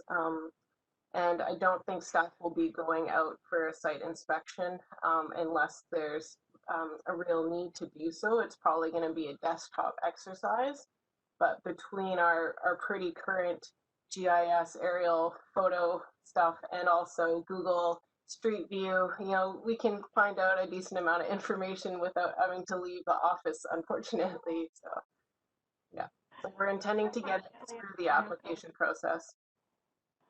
Okay, great. That's helpful. Thank you. And then I was just curious more broadly, have we received any business license applications for STRs in primary residences since we've passed that bylaw?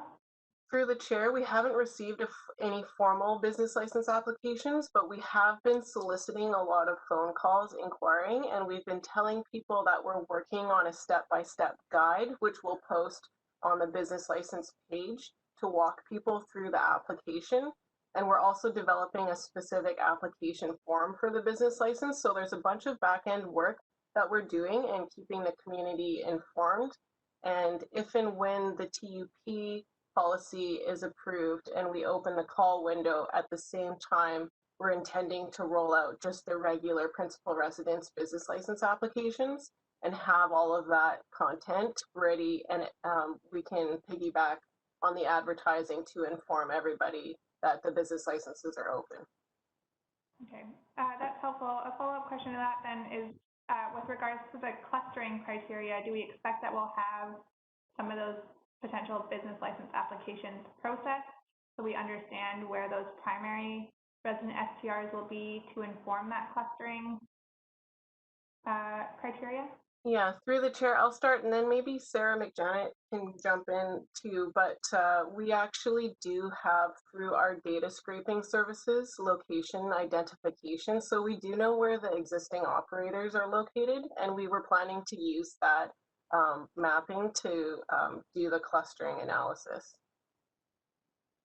That's helpful, thank you. And then on the weighted criteria for rental frequency, I agree that generally I think the current weighting is too high for existing operators. I do fear that previous rental history, rental frequency doesn't necessarily translate into future opportunities. So we've heard a lot from folks who are current operators that a huge part why they do this is the flexibility. So come next summer when maybe folks can travel again, then all of a sudden their family from Ontario is going to come out and use that space for the full 2 months of the summer holidays. And it won't be available. So I'm curious if we can put that condition in the business licensing, that there's a minimum rental frequency for STRs and secondary suites, and then you wouldn't be able to get a renewed business license unless you were able to demonstrate that you had reached 60-night rental. Through the chair, yeah, Jonas, if you want to speak to this, that'd be great. Go ahead, Mr. Belanger. Sure. Thanks for the question. I don't believe we can do that in the business license because it's not part of the business license bylaw at all. We could, the only place we could do it is a condition of a temporary use permit that the applicants hit a certain amount of nightly rentals. but I think that, you know, there's all kinds of challenges with that. It relates to all the externalities that we or the applicant has no control over, as well as things that the applicant does have control over. So we can put our heads towards thinking of a condition that would essentially limit those units for any other use than paid guests. That's helpful. Thank you. I will move on. Councillor Herford, then Councillor Reese. Thank you.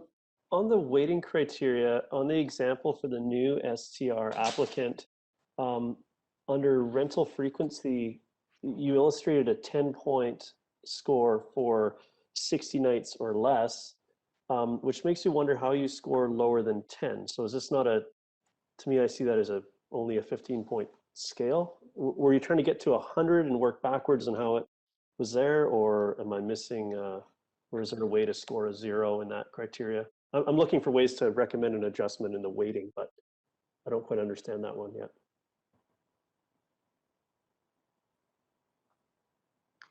I can grab that question, Sarah here. I think to Councillor Herford's question, yeah, we were trying to maintain sort of a 100-point total for ease of scoring, and so there is no 0 on that scoring criteria in this case based on the evaluation guide. So the 10 points is the minimum that one can receive on that specific criteria. Okay. Thank you. Councillor Reese. Thank you. So I'm just trying to sort of walk myself through one of these applications. And so first of all, I tend to agree with Councillor Herford. Actually, I think I'd go further. I wouldn't want to give a benefit to anybody who has previously broken our bylaws. And I take with respect to Councillor Pettengill's point, some people might be mistaken. I don't think with all the publicity we've had, and certainly I know with the operators that I've talked to, they knew they were breaking the law. And so I think that I would not want to give somebody who's previously abused our bylaws any kind of competitive advantage. So I would start everybody off at 0 on that particular point, and or maybe just eliminate it. The other thing is, you know, we're dealing with TUPs, which are for a maximum of 3 years. And so we look at this criteria for the first application, and so that could be 1 or 2 or 3 years. But I don't recall, and I didn't see it in the report, whether we've decided we are going to start off with giving everybody 1 year or 2 year or 3 year. 2 year, okay. And so then when you give them a 2 year, then we're looking at really quite importantly is the criteria for the renewal, which is up to 3 years.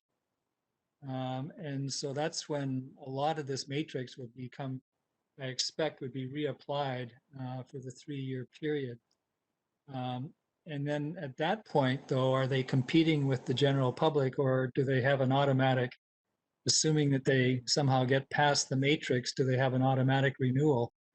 Or are they now competing with the next door neighbor who also wants to go into the business? And have we given any thought to how that actually might work? Personally, I'm expecting that this will catch on, and 30 will be a difficult number to fill, or not difficult to fill, but difficult to confine it to. Through the chair, yeah, we haven't given further consideration to the renewal criteria. It's a good point that you made, that we would probably, the evaluation matrix would come into much more play once we have some more experience in these, but yeah, no additional thought has been given to the renewals. I think after a fulsome review and evaluation of the short-term rental program, there's probably a lot of tweaks and a lot of learnings that we can take in order to tweak the program. And perhaps even at that point, we don't consider TUPs, but we then go to opening up for a rezoning amendment kind of district-wide instead. So I think that'll be for a 2-year, in 2 years, we'll be having that discussion with council. If I could just follow up. And so the other issue with TUPs that occurred to me, I mean, the mayor made the comment or asked the question earlier, you know, if she had one, a TUP, and then took a year out to have family occupy a suite, does she lose the TUP? And I think you said, no, it stays there. But on the other hand, you don't gain a year either. Your year is also lost. The time limit's there. Yeah, I'll leave it at that. I'm going to stop there. Okay, thank you. Thank you, Councillor. Any other questions, Council? Yeah, Mayor Elliott, and then Councillor Pettingill. I'm just thinking that somewhere, and I know maybe thinking about whether we'd be renewing TUPs or updating the zoning bylaw or asking people to rezone is something we can't really predict right now. But I wonder if it's important to put somewhere in the policy that this is about maximizing accommodation for tourists. And so the level of nightly rentals would be considered in any sort of potential renewal of the TUP. Something to signal that like that's the intent here.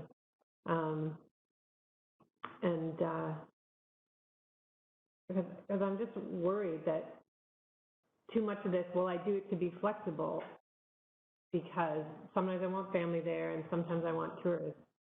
And the reason we're opening this up is because the Chamber and Tourism Squamish, in my mind, asked us to create a little bit more flexibility until we have experience with the bylaw overall, and we have more fixed accommodation built, which we're missing right now.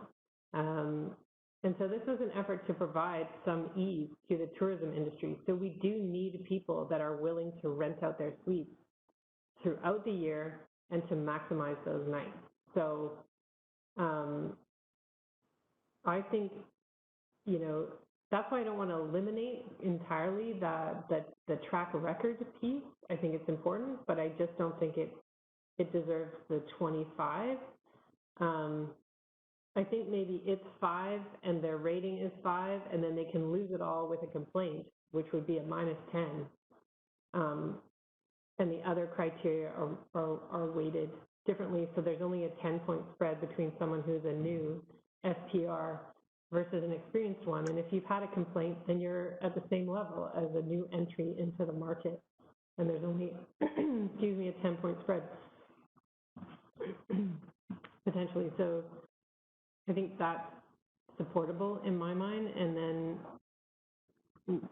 yeah, as we evaluate the program, we have to think about overall through the ones that are using their principal residence and the ones that are using the TUP, what does that start to look like? And then I think we can consider renewal criteria or our next move in terms of our zoning bylaw on this issue. Okay, I'll go to Councillor Pettingill. Yeah, thank you. I just want to, 2 things. One, there's an individual in my neighborhood, very community-minded, volunteers a whole lot. They, from their perspective, they had some interaction with the district, and they came away with the understanding that it would be okay to move ahead with an Airbnb. Now, how they arrived at that conclusion, so on, I wasn't part of those conversations, and so this was a couple of years ago. They were, I believe, a super host and doing very well. I think in the last year or so, maybe a bit more, it has become very clear about our direction as a district. And at that point, they decided to shut down their Airbnb. And I guess that is part of the intent of what we're trying to do here. But I think for me, it does underscore, I couldn't speak to the numbers, but there are people in the community that I think have started this Airbnb in fairly good faith, I think. And so I want to be very cautious about painting everyone who's been running an Airbnb as just, you know, blatantly disregarding our rules without any care. I believe there are some people who at least started in good faith. And so that's one thing I'm keeping in mind. The other thing, just wondering with staff about how much discretion there might be with some of these criteria. Speaking to another Airbnb operator who is a super host, a lot of nights, I don't know specifically how many, but they had an opportunity, they're starting a business, they hosted a staff member for a month and helped get the business off the ground. And they could have put it through Airbnb, but because it was their staff and their Airbnb, they did it external to Airbnb, but it's essentially, you know, if it wasn't their staff member, it would have just been through Airbnb. And so normally it would have been included as 30 days, but technically it wouldn't show up in the Airbnb logs as 30 days. So, but I believe this is the sort of thing we are trying to facilitate with what we're trying to do here. So would staff have the discretion to consider situations like that, or would that just simply be something we'd rule out with our criteria? Through the chair, I'm just wondering, Councillor Pettingill, if you can clarify a bit further of this particular scenario. I didn't quite follow your train of thought. Well, so this is a person who, you know, I believe would score quite high on some of the normal criteria, but their night count would be 30 days less than the STR was actually occupied, because 30 days of those were dedicated to an employee they had visiting for a month. And they just did it because it was their own employee external to the Airbnb system. So it didn't show up in the Airbnb system, but it was essentially being used as an Airbnb. And so do we have some room to consider that kind of thing in these criteria, or do we just need to, that's just an edge case and we can't consider it? So through the chair, I think formally it wouldn't be something we try to incorporate into the policy, but we've also built in language around staff discretion when there's particular cases or scenarios that we haven't thought of that we should take into consideration. So in that regard, I think for sure we would consider that, but it wouldn't necessarily be in the formal policy.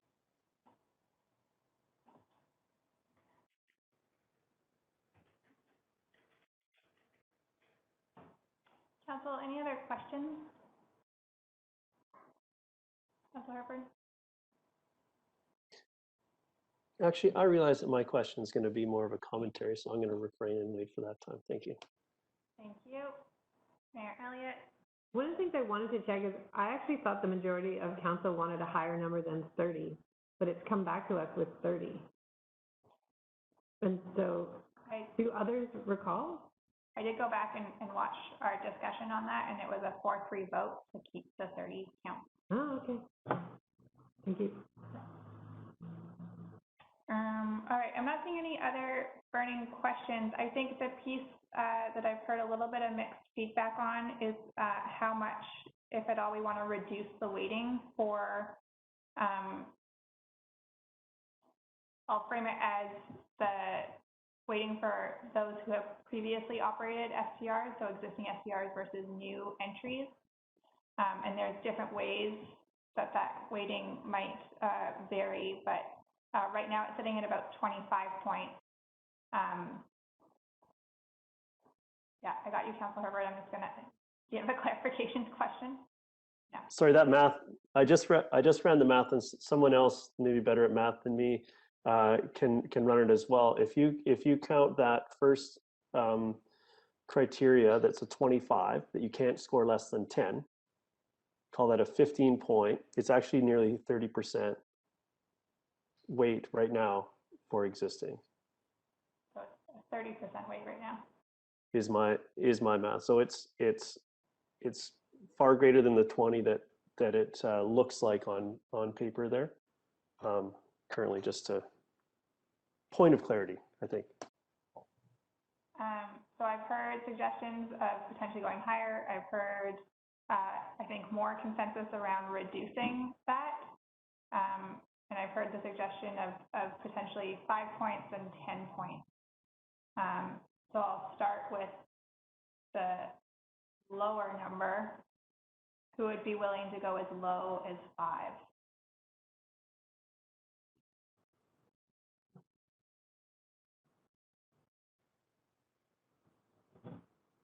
That's for frequency?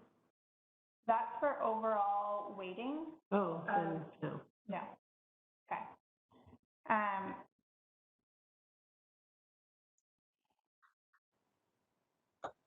Could we do that again with? Could we do that again with that clip? The total. So I've heard from Mayor Elliott that there's actually a proposal to realign a few of the different weighted criteria. And then I've heard feedback from folks of like an overall preference for reduced weighting for existing versus new. So would we rather go, I'm going to go with the overall weighting as opposed to going through line by line. So I'll call for question again on those who would be willing to go to a maximum of 5 for weighting, preferential 5 weighting for existing STRs versus new entries.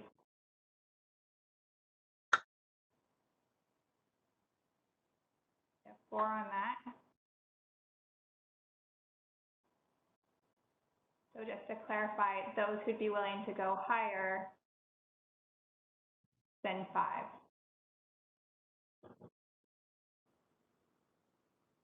Okay. And those willing to go lower. All right. Councillor Ray, Councillor Redfern. Yes. So if we did rental frequency at 5 and STR review rating at 5, and then made the complaint history -10 if you have 1 complaint, but neutral for the new entrants, then potentially there's no difference. Like you can have experience, but if you've had a bad experience, then you're on the same footing as everyone else.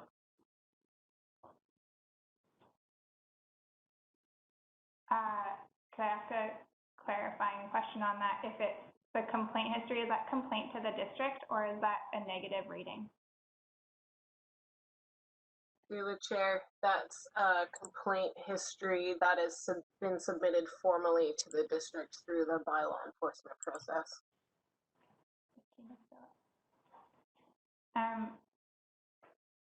Okay, Councillor Herford, Councillor Pettengill, and then I might ask Ms. Phillips to bring up the criteria again. Go ahead, Councillor Herford. Thank you.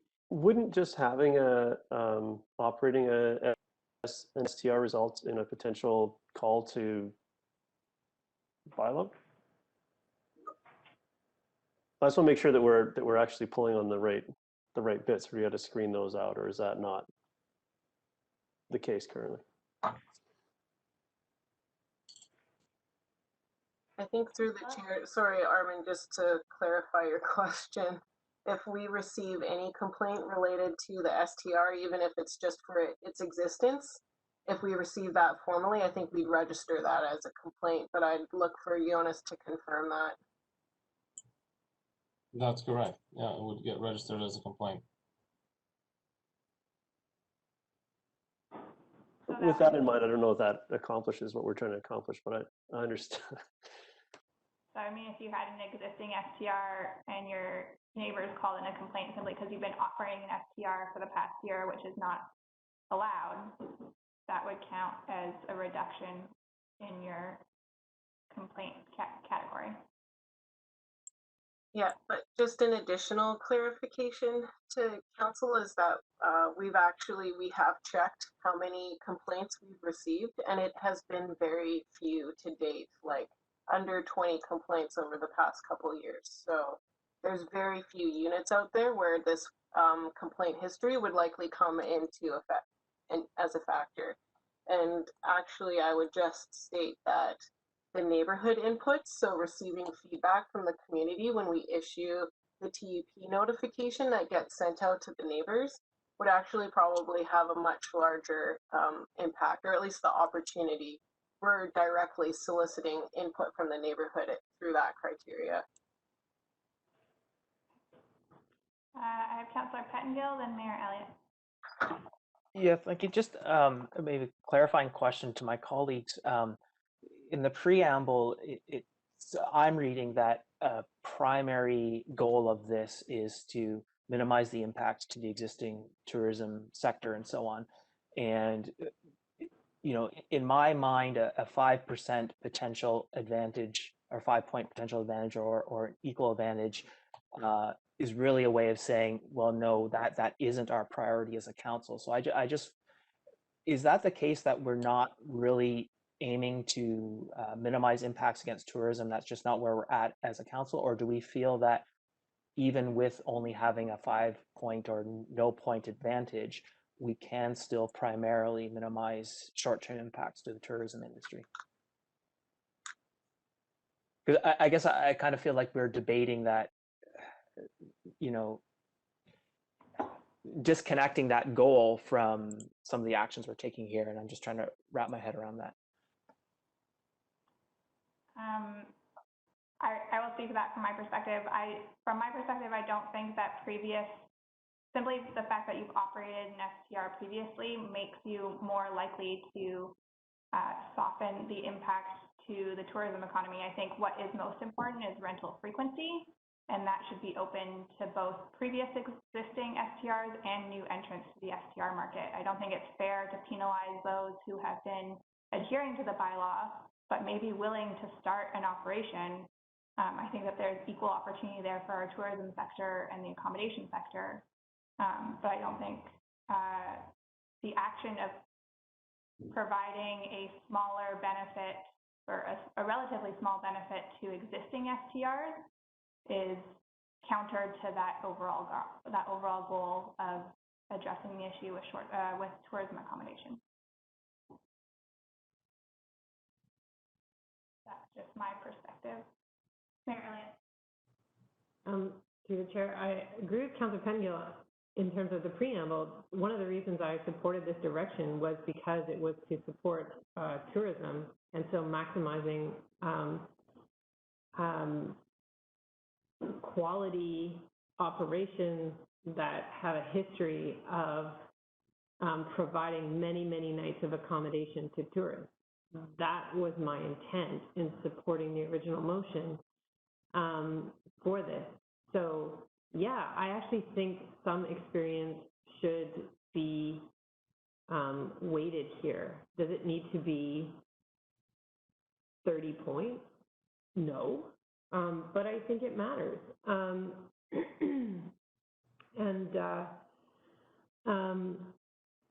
So if it is going to be eliminated completely as a criteria measurement, then I agree with Councillor Pettengill. It should be then somehow captured in the TUP, a minimum nights that you have to rent, and you've got to submit your stats at the end of every year.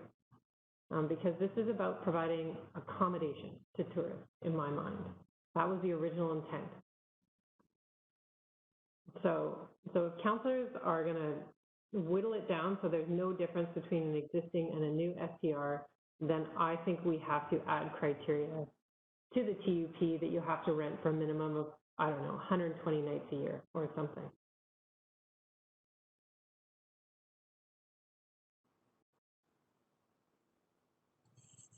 Through the chair, can I do a couple of clarifications or thoughts in that regard? So on the new owner side, to get into short-term renting your unit takes a lot of time and expense. You have to fully furnish the unit. You have to have all of the amenities that you provide. And quite often, new operators might not know the amount of time and energy it takes in to do this. I've just heard anecdotally from people who have been doing short-term rental that it takes an incredible amount of time and energy, much more than doing long-term rental, and quite often is not necessarily kind of worth their time and effort. So new owners won't have that experience, and they may you may find that they successfully obtain the TUP, but then find out that they don't want to do it at all once they start. So that's one comment that I'll leave out there. And then also the second follow-up is that a lot of existing operators, they've made that investment, so they have a lot of skin in the game already. It's sunk costs, they're experienced and they know what they're doing, and so they're probably unlikely, if they've gone through the process to pay the fee for the TUP, and to pay the $3,000 fee for the business license, I personally think that they are unlikely to not short-term rent their unit for a significant amount of time to try to recoup those investments that they've made.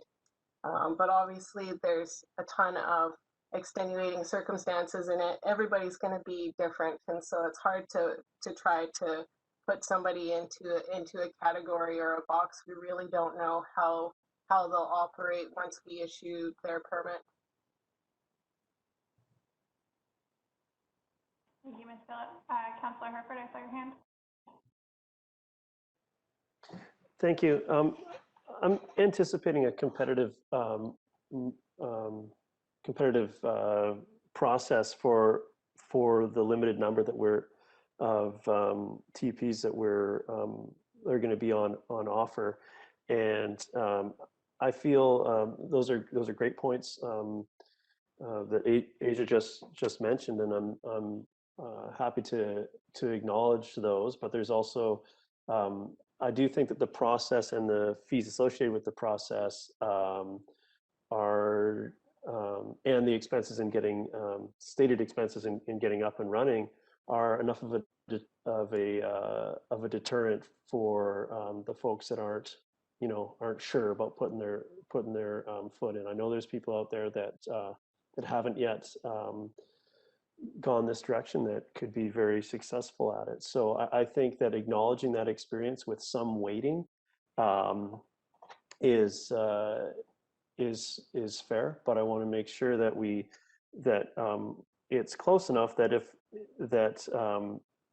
that the people that have been waiting for the legitimate opportunity to be a successful high-end operator in Squamish do have that opportunity available to them. So that's where I am. I don't think that the nights on offer are going to go unused by the market or and that to get the return on investment that these folks are going to have to make, we will have the nights. I know we'll have the nights, and I just want the race to be on as close to even as we can. Okay, so we're getting close to time, and I want to get us in a direction that will provide clear feedback to staff. I want to test something, a proposal based off the feedback that I've heard to date, which would include moving the STR rental frequency from the evaluation criteria to be a condition of the temporary use permit with a requirement for a minimum number of nights rented per year. We maintain the STR review rating at a 5 weighting in the criteria to recognize that there is some value to those who have perhaps previously operated as hosts and have good ratings. And then we make up the difference by increasing the weighting of the neighborhood components in the criteria. So that includes the clustering, parking, dwelling characteristics, and neighborhood input.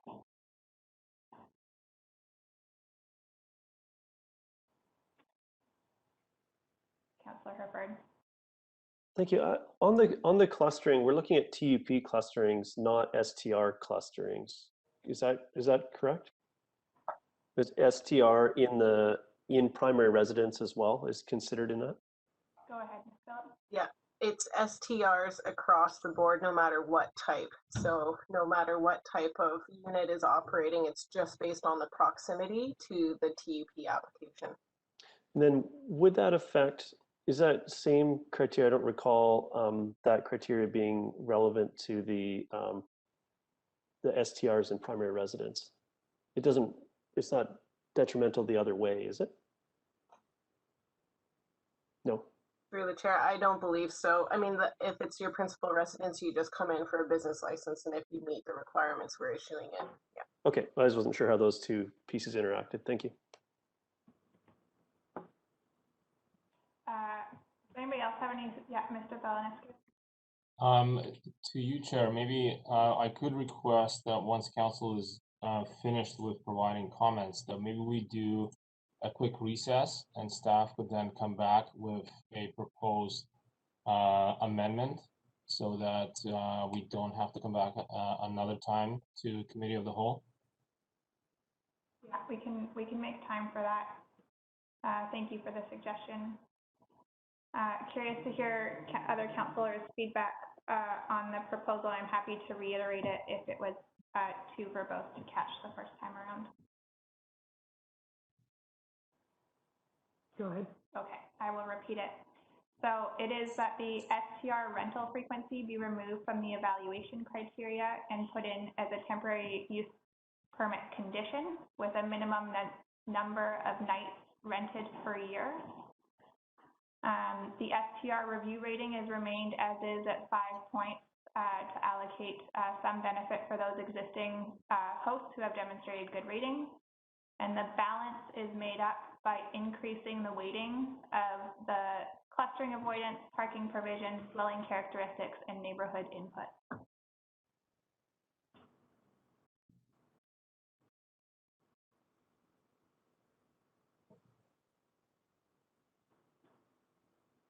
Councillor Herford.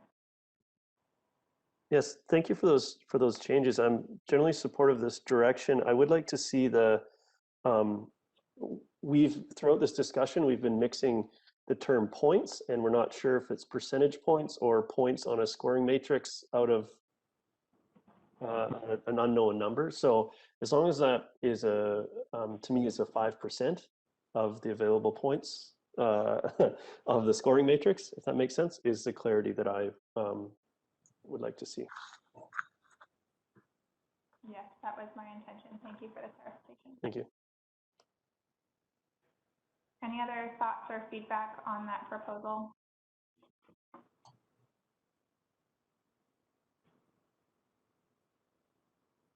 I will call for a general show of hands for support of the proposal so that staff can then go forward with considering it.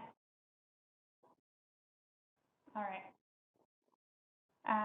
Should we take a 5-minute recess? Is that sufficient for you, staff? Would you like 10? We'll give you 10. Great. All right, we'll come back at quarter after.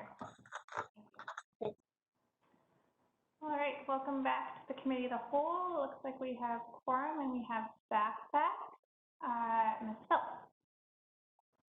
Thanks very much. Through the chair, I'm going to share my screen to present the proposed adjusted weighting, and Jonas Felinishkis is going to read out a suggested motion for consideration.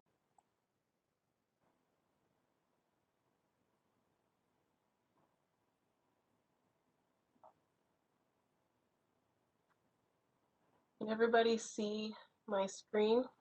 And is it clear enough? Yes, we can.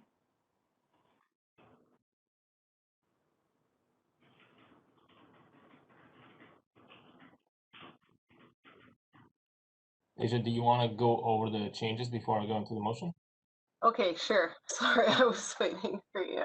So what we've done is we've eliminated the short-term rental frequency, the 25 points, but retained the STR review rating of 5 points. And we've taken the weighting, the 25 points, and dispersed it only to the parking provision, which we added 5 points, so going from 20 to 25 points. And then we've heavily added to the dwelling characteristics, which were at 5 points. And we've added 20 points to bring that up to 25, so that there's a sort of equal weighting between clustering avoidance, parking, and dwelling characteristics. We haven't changed complaint history or neighborhood inputs. Those are still both at 10, but just for additional clarification, as outlined in the evaluation guide details, if there's no history of a complaint, then the applicant gets the 10 points. And if there is a history of complaint, then they get 0 points. So that's essentially the equivalent of having either 0 or minus 10. So I just wanted to add that for clarification. All right. Thank you. for the quick work on that. Mayor Elliott. Just curious why we would up dwelling characteristics quite substantially without putting anything into neighborhood input when the signs are posted and messages go out. Because I could have the nicest dwelling characteristics, but if half my neighbors send a letter and go, ugh, we don't want this next to us, shouldn't that matter more? Through the chair, I won't comment on opinion or staff opinion, but definitely, I mean, we could easily just swap the dwelling characteristics and neighborhood inputs points and give neighborhood inputs 25 and give dwelling characteristics 10 points.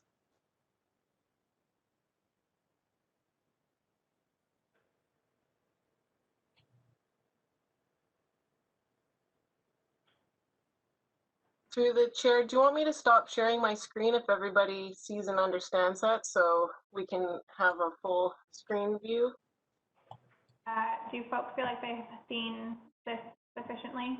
Yeah. You can see both as well. I can see both, so I'm okay. So if folks want to keep this up, that's all right. Councillor Pettingill? Yeah, thank you. Just want to clarify the dwelling characteristics. Can you qualify if you just have, bring forward plans for how you're going to design it or furnish it, or you have to have completed your, $75,000 capital investment to qualify for those points?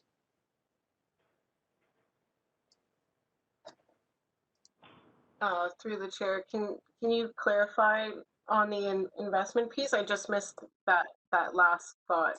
Yeah, so if someone comes in and says, well, hey, I'm interested in doing this, but I don't want to spend, put in the capital investment and maybe not get the TUP. So do they have to already have done that capital investment, finish the space, and we go in and actually look at it? Or can they come in with just a proposal like, I want the TUP and this is how I plan to build it and furnish it? And are those counted the same? That's a really great point. Through the chair, I'll let Sarah jump in afterwards as well if she has anything to add, but I think we would take somebody's proposal at face value, even if it hasn't been built out yet, and would review based on what they've told us they are going to do, rather than requiring them to complete those improvements first without any assurances that they would make it successfully through the TUP application process. Can I just also clarify that that is for like the external orientation of that unit to neighbors? You're not actually looking at the internal furnishings of an individual suite?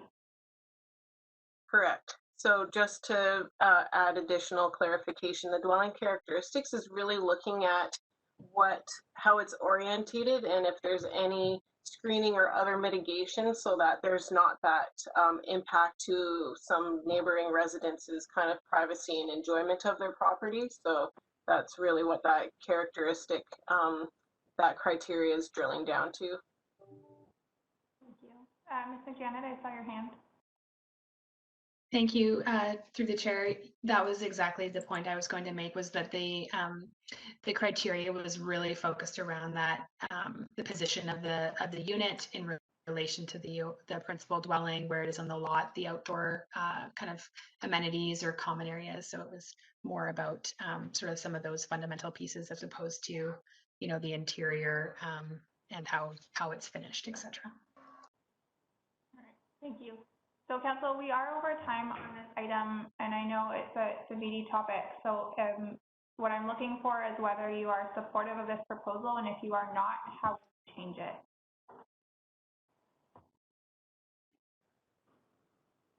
Mayor Elliott. There was another part of the direction, which is to change the criteria, and I wondered if Mr. Villeneuve's motion includes that, or whether staff are recommending to not change that in terms of the number of nightly rentals. I can read out the suggested motion. So right now there's two motions in the staff report. We would insert a third one in the middle between the two, and it would go, and that the evaluation matrix be amended to remove the STR rental frequency and add 5 points to parking provision and 20 points to dwelling characteristics. and that the temporary use permit policy include a requirement, a required TUP condition for successful applicants to demonstrate efforts to rent the unit for a minimum of 100 days per year. And so that 100 days essentially would be basically almost every single weekend during the year.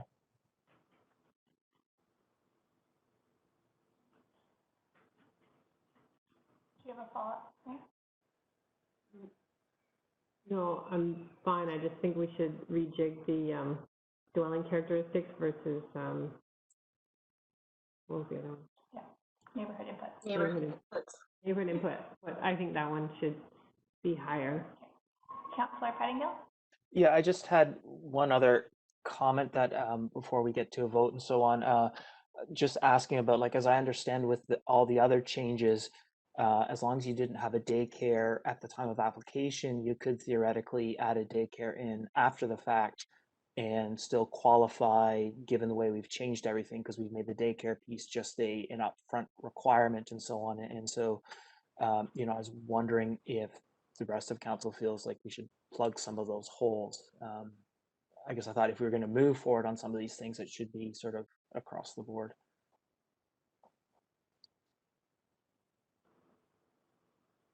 Mr. Valenzuela? That could just be a condition that the applicant conforms to the TUP policy for the duration of the permit. So I don't think this is going to be a successful loophole. Thank you. Councillor Anderson, I saw your hand. Yeah, just briefly, with respect to adjusting the balance between dwelling characteristics and neighborhood input, it seems to me, and as I reflect on the neighborhoods that I'm most familiar with, that a lot of residential areas do have a lot of turnover. And this is a handicap for soliciting neighborhood input. And it seems to me that whatever the turnover may be in a neighborhood as to who lives in all these houses, our concern for neighborhood impacts remains the same. And it seems to me that staff have built in that consideration into the dwelling characteristics category. And so I can see an adjustment, a slighter adjustment, say 20 for dwelling characteristics, 15 for neighborhood impact, but I wouldn't switch them. I think that the dwelling characteristics is a solid category that it seems that staff have given some attention to. Neighborhood input will always be here and there as neighborhoods evolve and change. Thank you.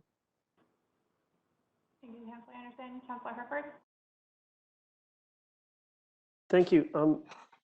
Ms. McDonough had there was a good description around what exactly that characteristics are, but I just wanted to clarify, we're not targeting larger suites or studios or other pieces that way. It's more about how it interacts with the neighbors is what the characteristics encompass. Okay, thank you. With the slight adjustment from the characteristics to the neighborhood piece, I think Mary Elliott had a suggestion to the number of points to move. Mary Elliott? Yeah, notwithstanding my colleagues' recent comments, in the original proposal, neighborhood input was rated higher than dwelling characteristics. So I was just wanting to keep a bit of that ratio and see that all the way through. The recent proposal coming back from the recess swapped them. So I just wanted to see that relationship returned so that neighborhood input was slightly higher than dwelling characteristics. May I suggest one thing that jumped out at me when I looked at it with the new proposal was perhaps so right now the clustering avoidance parking provision and dwelling characteristics are all at 25, but if we drop those all to 20 and increase the neighborhood input to 25.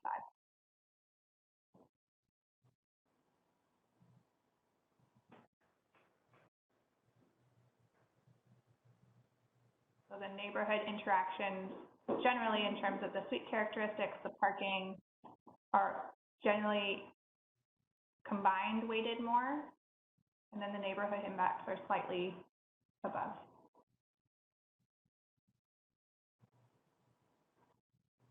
Councillor Pettingill?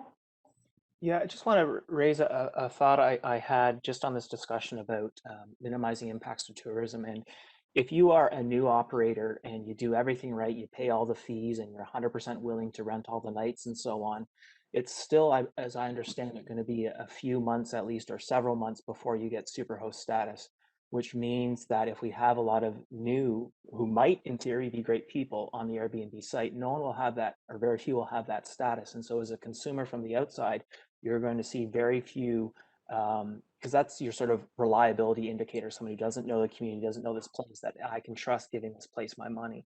And so we are losing that if we put a lot more sort of new folks into the mix. And I think, you know, again, this is another reason where if our goal is sort of equity and it's a longer term thing, opening up the market, maybe that makes sense. But to the degree it's minimizing impact on tourism, I still really feel that we do need to tip the scales towards those people that have really proven they can do this, and they have that superhost label that gives those outside visitors confidence that, hey, I have 30 places I can choose between in Squamish that I know I can trust, that are a good, safe place to put my money.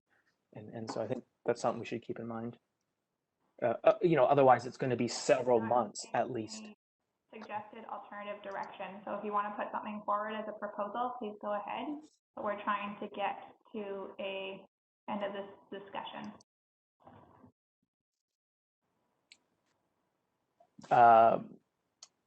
I'll leave it as a thought for now, and then I will sort of consider it for my vote.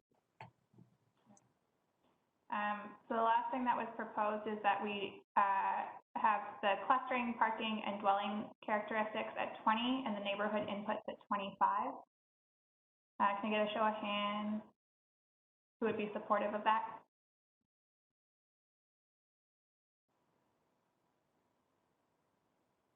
All right. Mary, did you have a question?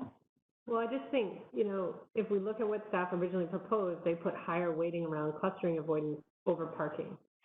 And they put a higher weighting around neighborhood inputs over dwelling characteristics. And so to just make them all even doesn't make sense to me. It ignores why staff have ranked one higher than the other in the original proposal.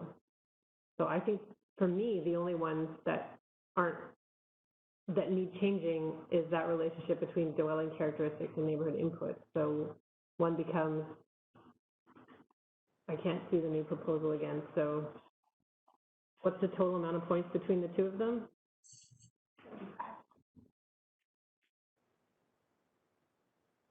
So one's 20 and one's 15.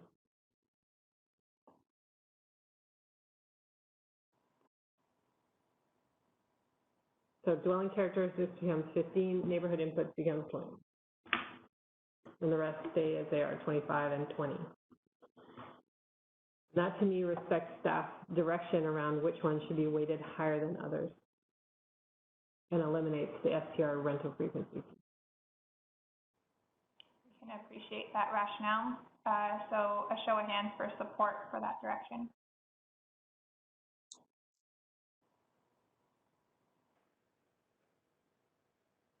All right. Staff, is that clear? Through the chair, I personally did not catch that, and I think what would be most clear is if Mayor Elliott could go through and read the points assigned to each of the criteria being proposed. 25, 20, 15, and 20. So 25 clustering, 20 parking, 15 dwelling characteristics, and 20 neighborhood input.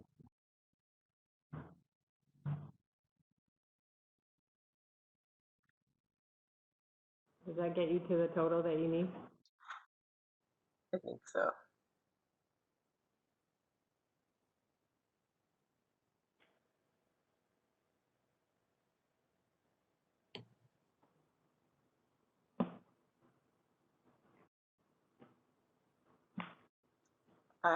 Through the chair, it looks like we're 5 short on that. I believe that 5 is missing from the parking provision, which was increased to 25 in the staff proposal. Sorry, yeah, I missed the increase on the parking.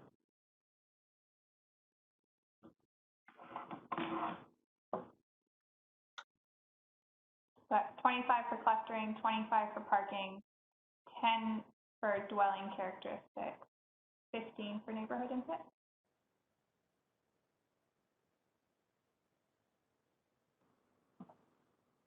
Through the chair, so I'll just read out my count.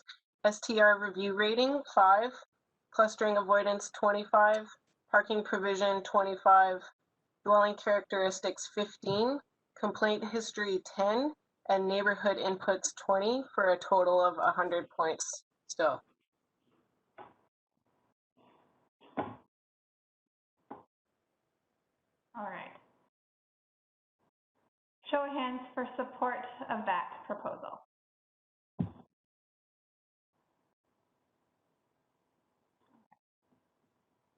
I think that's good to go. Staff, do you mind reading out the proposed staff recommendations as you have them and have since altered them? I can take a stab at it. Thank you. I'm going to use a little different language here, so that the evaluation matrix be amended to remove STR rental frequency and adjust the following rating points. Parking be adjusted to 25. Dwelling characteristics be adjusted to 15. And neighborhood inputs be adjusted to 20. And that the TUP policy include a required TUP condition for successful applicants to demonstrate efforts to rent the unit for a minimum of 100 days a year. Thank you. Is anybody willing to move that along with the 2 other staff recommendations that we have in our agenda package? Moved by Mayor Elliott, seconded by Councillor Herford. Anybody like to speak to it? Councillor Race. Thank you. You know, following this process, I generally agree with these changes in the direction and the comments of my fellow councillors, but I'm going to vote against this because I don't think, and it goes back to the night that we passed the original bylaw, and I mentioned then that I was concerned about bringing on changes immediately, and I think I now feel the same way. I don't want to toss this work out, but I think I would be inclined to want to put it off for about a year for implementation. I think we're making a mistake by changing our bylaw right off the bat. I would rather see us try to use it for a year, see what the limitations are, what the positives are, before we came along and tried to do something else. So I will be voting against this resolution. Councillor Race, Councillor Pettingill, and Councillor Anderson. Yeah, thank you. I will not be supporting this. As I said, to the degree our primary objective is to minimizing impacts to tourism in the short term, I think, you know, weighting much heavier to people that have a proven record, we can have guaranteed 25, 30 units, super hosts that sort of tick all the boxes right away. It's not impossible that others and new operators could someday achieve that, but there's a much higher degree of risk and uncertainty there. And so I think it just doesn't check that box for me. The other piece, a bit of self-reflection, I think we've been, you know, going over this for a few meetings now. And I feel like when we're sort of as a council discussing the allocation of points here and there, we're maybe getting into the weeds a bit much. And I guess for me, it's raising the question, have we been clear enough about the outcomes in terms of the balance between equity for new entrants versus, you know, tourism impacts and some of those things. And so I just am feeling like we maybe got a bit too much into the weeds on this particular topic. And just some self-reflection there. Thank you, Councillor Anderson, and then Mayor Elliott. Thank you. I will be supporting the current recommendation before us. It is with a lot of reservation. I was among those who were not keen about opening up the bylaw that we had. A chief concern I've had throughout is the area of neighborhood impacts. And with respect to the criterion of neighborhood input, I'm happy where we are now, but I see it as part of our adaptive approach that we are pursuing throughout. And so we will learn as we go, but I am concerned about the administrative burden. I'm concerned about, with respect to that criteria in particular, the participation that we might expect and what a factor that may be within neighborhoods. But I'm mostly concerned about the staff time that's been involved here and the administrative burdens in future. But let's move on. And so I will be supporting this recommendation. Thank you, Councillor Anderson. Mayor Elliott? I am supportive of the TUP direction, but the purpose in supporting it was to support the tourism industry, and so losing the weighting around STR frequency is problematic for me. And also, I don't think 30 was enough. I would have wanted to see that higher. So while I'm supportive of the overall direction, I'm not supportive of what we've got in front of us as weighting criteria, so I won't be supporting this motion. Councillor Herford? Thank you. I appreciate my fellow councillors' time and staff's time in getting us to this point. I'm sympathetic to Councillor Race's point of letting a existing a new bylaw run its course for a period of time and learn the lessons. However, we did hear from members of our tourism community about the potential negative impacts, and I think that that the policy before us now strikes a fair balance and should result in having plentiful options available for people looking to come and stay and play in Squamish in this sort of 2-year TPU window. So I'll be supporting this this motion. Thank you. Thank you, Councillor Herford. Councillor French? Thank you. First, I'd like to thank staff. This has been a complicated and complex file, and just becoming more and more complicated and more complex the deeper we dig into it. So thank you for your time, your efforts, and probably most important, your patience in working with us to get us here. And you know, in listening to my colleagues, I heard 2 phrases that really resonated with me.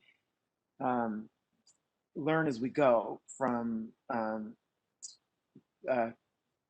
Councillor Anderson, and I think it is time to go. We've spent a lot of time on this, and if we were in the business world, our competitors would have passed us by a long time ago. And I also heard the phrase fair balance. Now, I think that where we're at right now does strike a fair balance. And it's time for us to start learning and get going. And I'll be supporting this motion. Thank you, Councillor French. I too will be supporting the motion on the table. I think it does strike a balance. I don't think it's perfect, but I do think we need to iterate as we go. The number of 30 at a cap, I think, is relatively low. And we know that there are many operators out there. So even with a weighting of 5 for existing STR units, I think that if there are those high-level operators that want to show up and apply, there will be 30 of them who will hit that 5 and will be well above the others that are already that are not already in the pipeline. So I think it does strike a fair balance on our weighting criteria. I too have some concerns around the administrative burden that we're creating, and I think that's part of the lessons that we'll need to capture and learn as we go through this. I think the single batch TUP is one step that will hopefully help expedite that process, both for staff and for our community. But it's definitely something that we'll have to learn, both as the business licensing for the primary STR units comes online, as well as this TUP process. So as much as this topic challenges me, I suspect this won't be the last time we hear about it in this term, but I am happy to see that we're moving it forward. So I'll call the question. All those opposed? Councillor Race, Councillor Pettingill, and Mayor Elliott opposed. Motion passes. Thank you, staff. Thank you, council, for the discussion.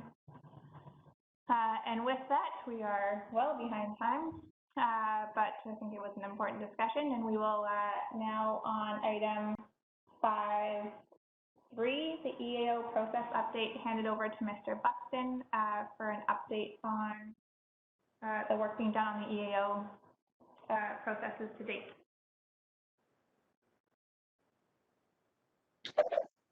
Thank you, Mayor and Council. Sorry, I just lost connection for a few minutes there, so I missed the decision on that. So I'll catch up with staff on that. After all that, I missed the decision.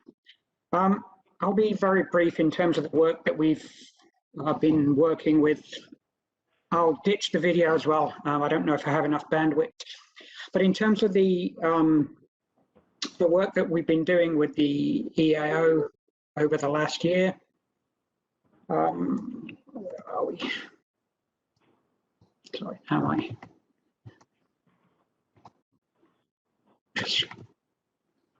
There we go. Sorry, excuse me, my presentation. My staff report memo has just disappeared from a, okay, sorry about that, Mayor and Council. So over the last year, say we've been, despite COVID, we've been pretty busy with the EAO on a number of fronts. Prior to the council recess, council will remember we were dealing with the WLNG extension, which has been approved. We've been dealing with a request from the BC Oil and Gas Commission on water extraction from the Squamish River for the Fortis pipeline and tunnel project. Fortis did submit an extension application. We chose not to participate in that process given the WLNG decision. It seemed fairly obvious where that one has been going.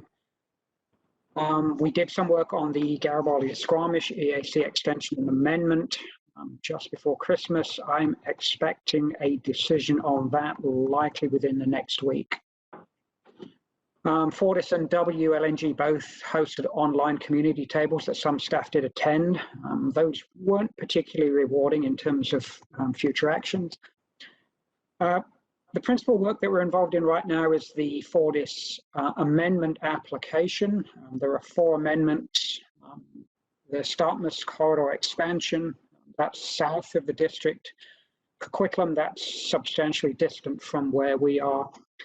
Significantly, the relocation or proposed relocation of the compressor station from Mount Mulligan to the wood fibre site itself across the sound, and then changes to the motor compression systems at the proposed compressor station. As I said, 2 of those changes have very little impact on the district. Our comments that are attached to the memo relate mostly to the Mount Mulligan relocation. It's certainly from a public safety and emergency response, certainly a preferable location. I see the Fortis amendment's been significantly delayed during the pandemic, but the public comments period is still open. So if council wanted to make further comments on that, it's certainly possible that we could carry those and communicate those through the technical working committee if council chose to do that. And you can see that I've just, in terms of wood fibres, anticipated construction start, the latest information, further work at the site in terms of landfill closure and removal of debris and materials and leachate lines from the main plant. And new power distribution network, so getting ready for construction to start. As I said, the community tables weren't that revealing in terms of giving us any concrete about when things might start. It appears that some work is appears to be starting in 2021. But other than that, I did provide some updated employment information from Fortis yesterday. The initial information attached to the memo was really just wood fibres estimates and Fortis's estimates for the wood fibre site itself. The second sheet that I provided is an estimate from both of aggregate employment from all sites that will be involved, both sort of the pipeline through the valley, the compressor station, wood fiber itself, and the tunneling site. So there's going to be a number of sites in operation simultaneously. So that's really an update as to where we're at, what we're currently working on. I suspect sometime in the next few months, we'll be looking at management plans with wood fiber and Fortis, both community services impact and then traffic and transportation management as well. So, that's a summary. I can try and entertain council's questions should they have any. Oh, you've got some already, Mr. Buxton. We'll start with Councillor Race, then Mayor Elliott, and then Councillor Anderson. Thank you. Can you tell me, did I hear you correctly that one of the issues with Fortis is how the powering of the compressor station at wood fiber will be?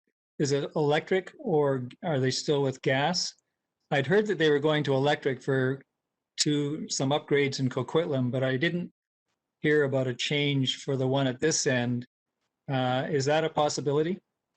I'm trying to remember the technical details, but yes, I think you are correct in those statements. And yes, we've made comments that the wood fiber compressor station should similarly be electrically driven rather than natural gas driven.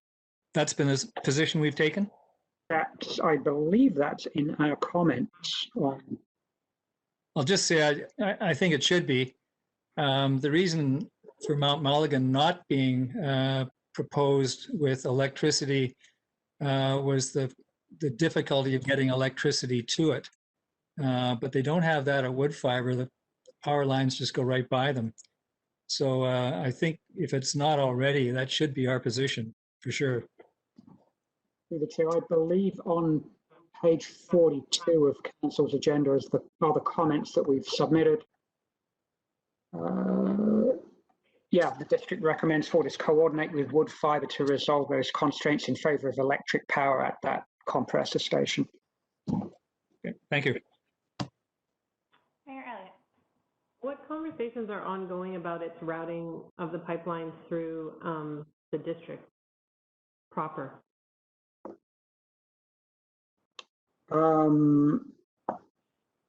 Conversations, no active conversations on routing other than we're aware that it's coming from or behind sort of Crumpet Woods and then entering at Finch, going Finch Industrial through to the BC rail lines. I have no information that is changing. Okay. And then with regard to the approval of how they're going to dispose of the water into the Squamish River, do we have any say in that permitting process? No, the requirements are Ministry of Environment, Water Sustainability Act, and whatever conditions that the Oil and Gas Commission would require. No, it won't be entering any municipal sanitary system, that's for sure. But do we have any recourse to our DPA1 or anything to have jurisdiction over what's getting discharged, how much, when? I don't believe so, no. I think that'll be regulated under provincial legislation.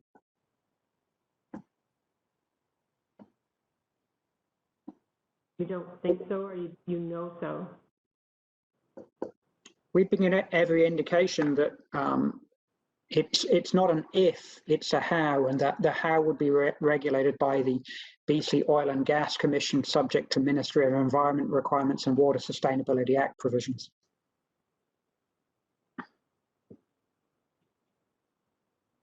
And have we submitted comments on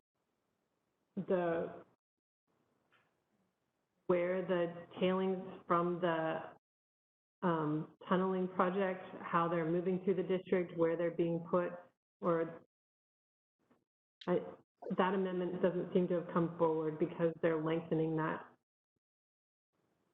pipeline under the estuary. The length of it has increased. I'm not aware that the tunnel length has increased, but We're not, I don't believe that I've seen any information about where specifically the tailings and the material exiting the tunnel portion will be shipped to, but that will need to be part of either the community services impact plan or the traffic management plan if those are being trucked out of that site. And part of the material will be distributed at the wood fiber end, and that will likely be barged to the disposal location. The BC Rail end, that will need to be trucked. So the traffic management plan will be the point at which we'll be able to dictate how that happens. Thank you. Councillor Anderson. I have a comment regarding engagement and referrals in relation to this information. The Squamish corridor expansion will take place partially within our proposed community forest boundaries, and it will have an impact there. It may be small, and in fact, it may not necessarily be detrimental. For example, there can be access improvements that will benefit community forest management. Now, our community forest has not been allocated to us yet, our partnership with the Squamish Nation, but we will from time to time be exposed to information that we may wish to refer to our community forest manager. In this case here, we can perhaps suggest a referral of this information, or we can suggest, and I do suggest, that the three directors of the community forest among us, Mayor Elliott, Councillor Herford, and myself, make a point to inquire with our community forest manager, Jeff Fisher, as to whether he is party to all of this information. In fact, the wood fiber end, the new location for the station, does also impact forest operations in some ways. So I'll just leave it at that. I suggest that we informally at this point, since we don't have a community forest yet, make sure, see that the referral process is followed through with respect to the community forest. Thank you. Through the chair, I'll do that with Mr. Fisher. Thank you, Mr. Buxton. Councillor Pettingill. Yes, thank you. And I do have a short preamble, but I will get to the point. And I've had a lot of trouble, I think more than any other year, at coming back to things after these holidays. And I think it's partly COVID and wrapping my head around that, just the evolving news around climate change, and then watching what's happened in the States. And I think with what we're doing in terms of fossil development and climate change and what's going on in the States, I think the fundamental thing these things share is that a lot of decisions where people are acting based on some alternate reality. It's not, we're not paying attention to the reality on the ground with some of the decisions we're making. And I think that's part of the reason why it's been, when I saw this on the agenda, it's really hard to sort of sit down and give it the attention, because my mind can't wrap itself around how far so many people are going sort of away from objective reality in terms of what we're pursuing as humanity. So, that just to sort of set my frame of mind as I went into this, I take Mr. Buxton's point, and, the feeling of there's not much point in engaging in parts of this process, but I think it is really important to say over and over again, this doesn't make sense, because I believe our future is at stake here. The science says we can't build any more fossil projects. And so even if we're not spending hours doing it, I think the conditions that are important, highlighting our community action plan, these sorts of things are important at every chance we get. I think there's not going to be one letter that changes things. I think it's that constant friction and reminder of what is important to our community that we should reiterate, even if it's just a quick letter. And in terms of the Fortis thing, I've still been disappointed at some of the Fortis engagement. I did, when they came to us in October, Gord promised to share the pipeline risk analysis, and I still haven't received that. I sent him a reminder last night. I'm hoping to get that, because I think our zoning should be consistent in terms of Chikai fan and other risk we're putting our population at. My understanding is Fortis does this type of analysis, so they should have it. Fortis has spoken at their public engagements about the risk analysis they've done as part of their decision making, and so I'd like us to pursue them to share that information with us. It was news to me the fact that the acid rock drainage that's a risk with the pipeline is the same sort of thing that's happened in Britannia, and that has, you know, decimated the sound and cost over $100 million in taxpayer money to clean up there. That is basically the same geological condition. And so I think, I know we have noted that, and I think that's something for us to keep paying attention to. And I think too, you know, while it may seem pointless sometimes to engage, there are a lot of climate caucus members from municipal government, or a few of them anyways, who got elected to the NDP caucus and so on. And so I think it is important to not give up hope that, and assume that our comments are always falling on deaf ears. And so I think, you know, in all of this, I'm asking myself as I try to come back, am I doing enough? Are we doing enough? And I think based on outcomes, we're not yet. And so I'm just trying to think about, with this and everything we're doing, how can we do more? And I'd like to thank staff for their efforts on this and encourage people, everyone in the community and staff, that we do need to keep engaging on these projects at every single opportunity. Thank you, Councillor Pettingill. Any other questions for Mr. Buxton?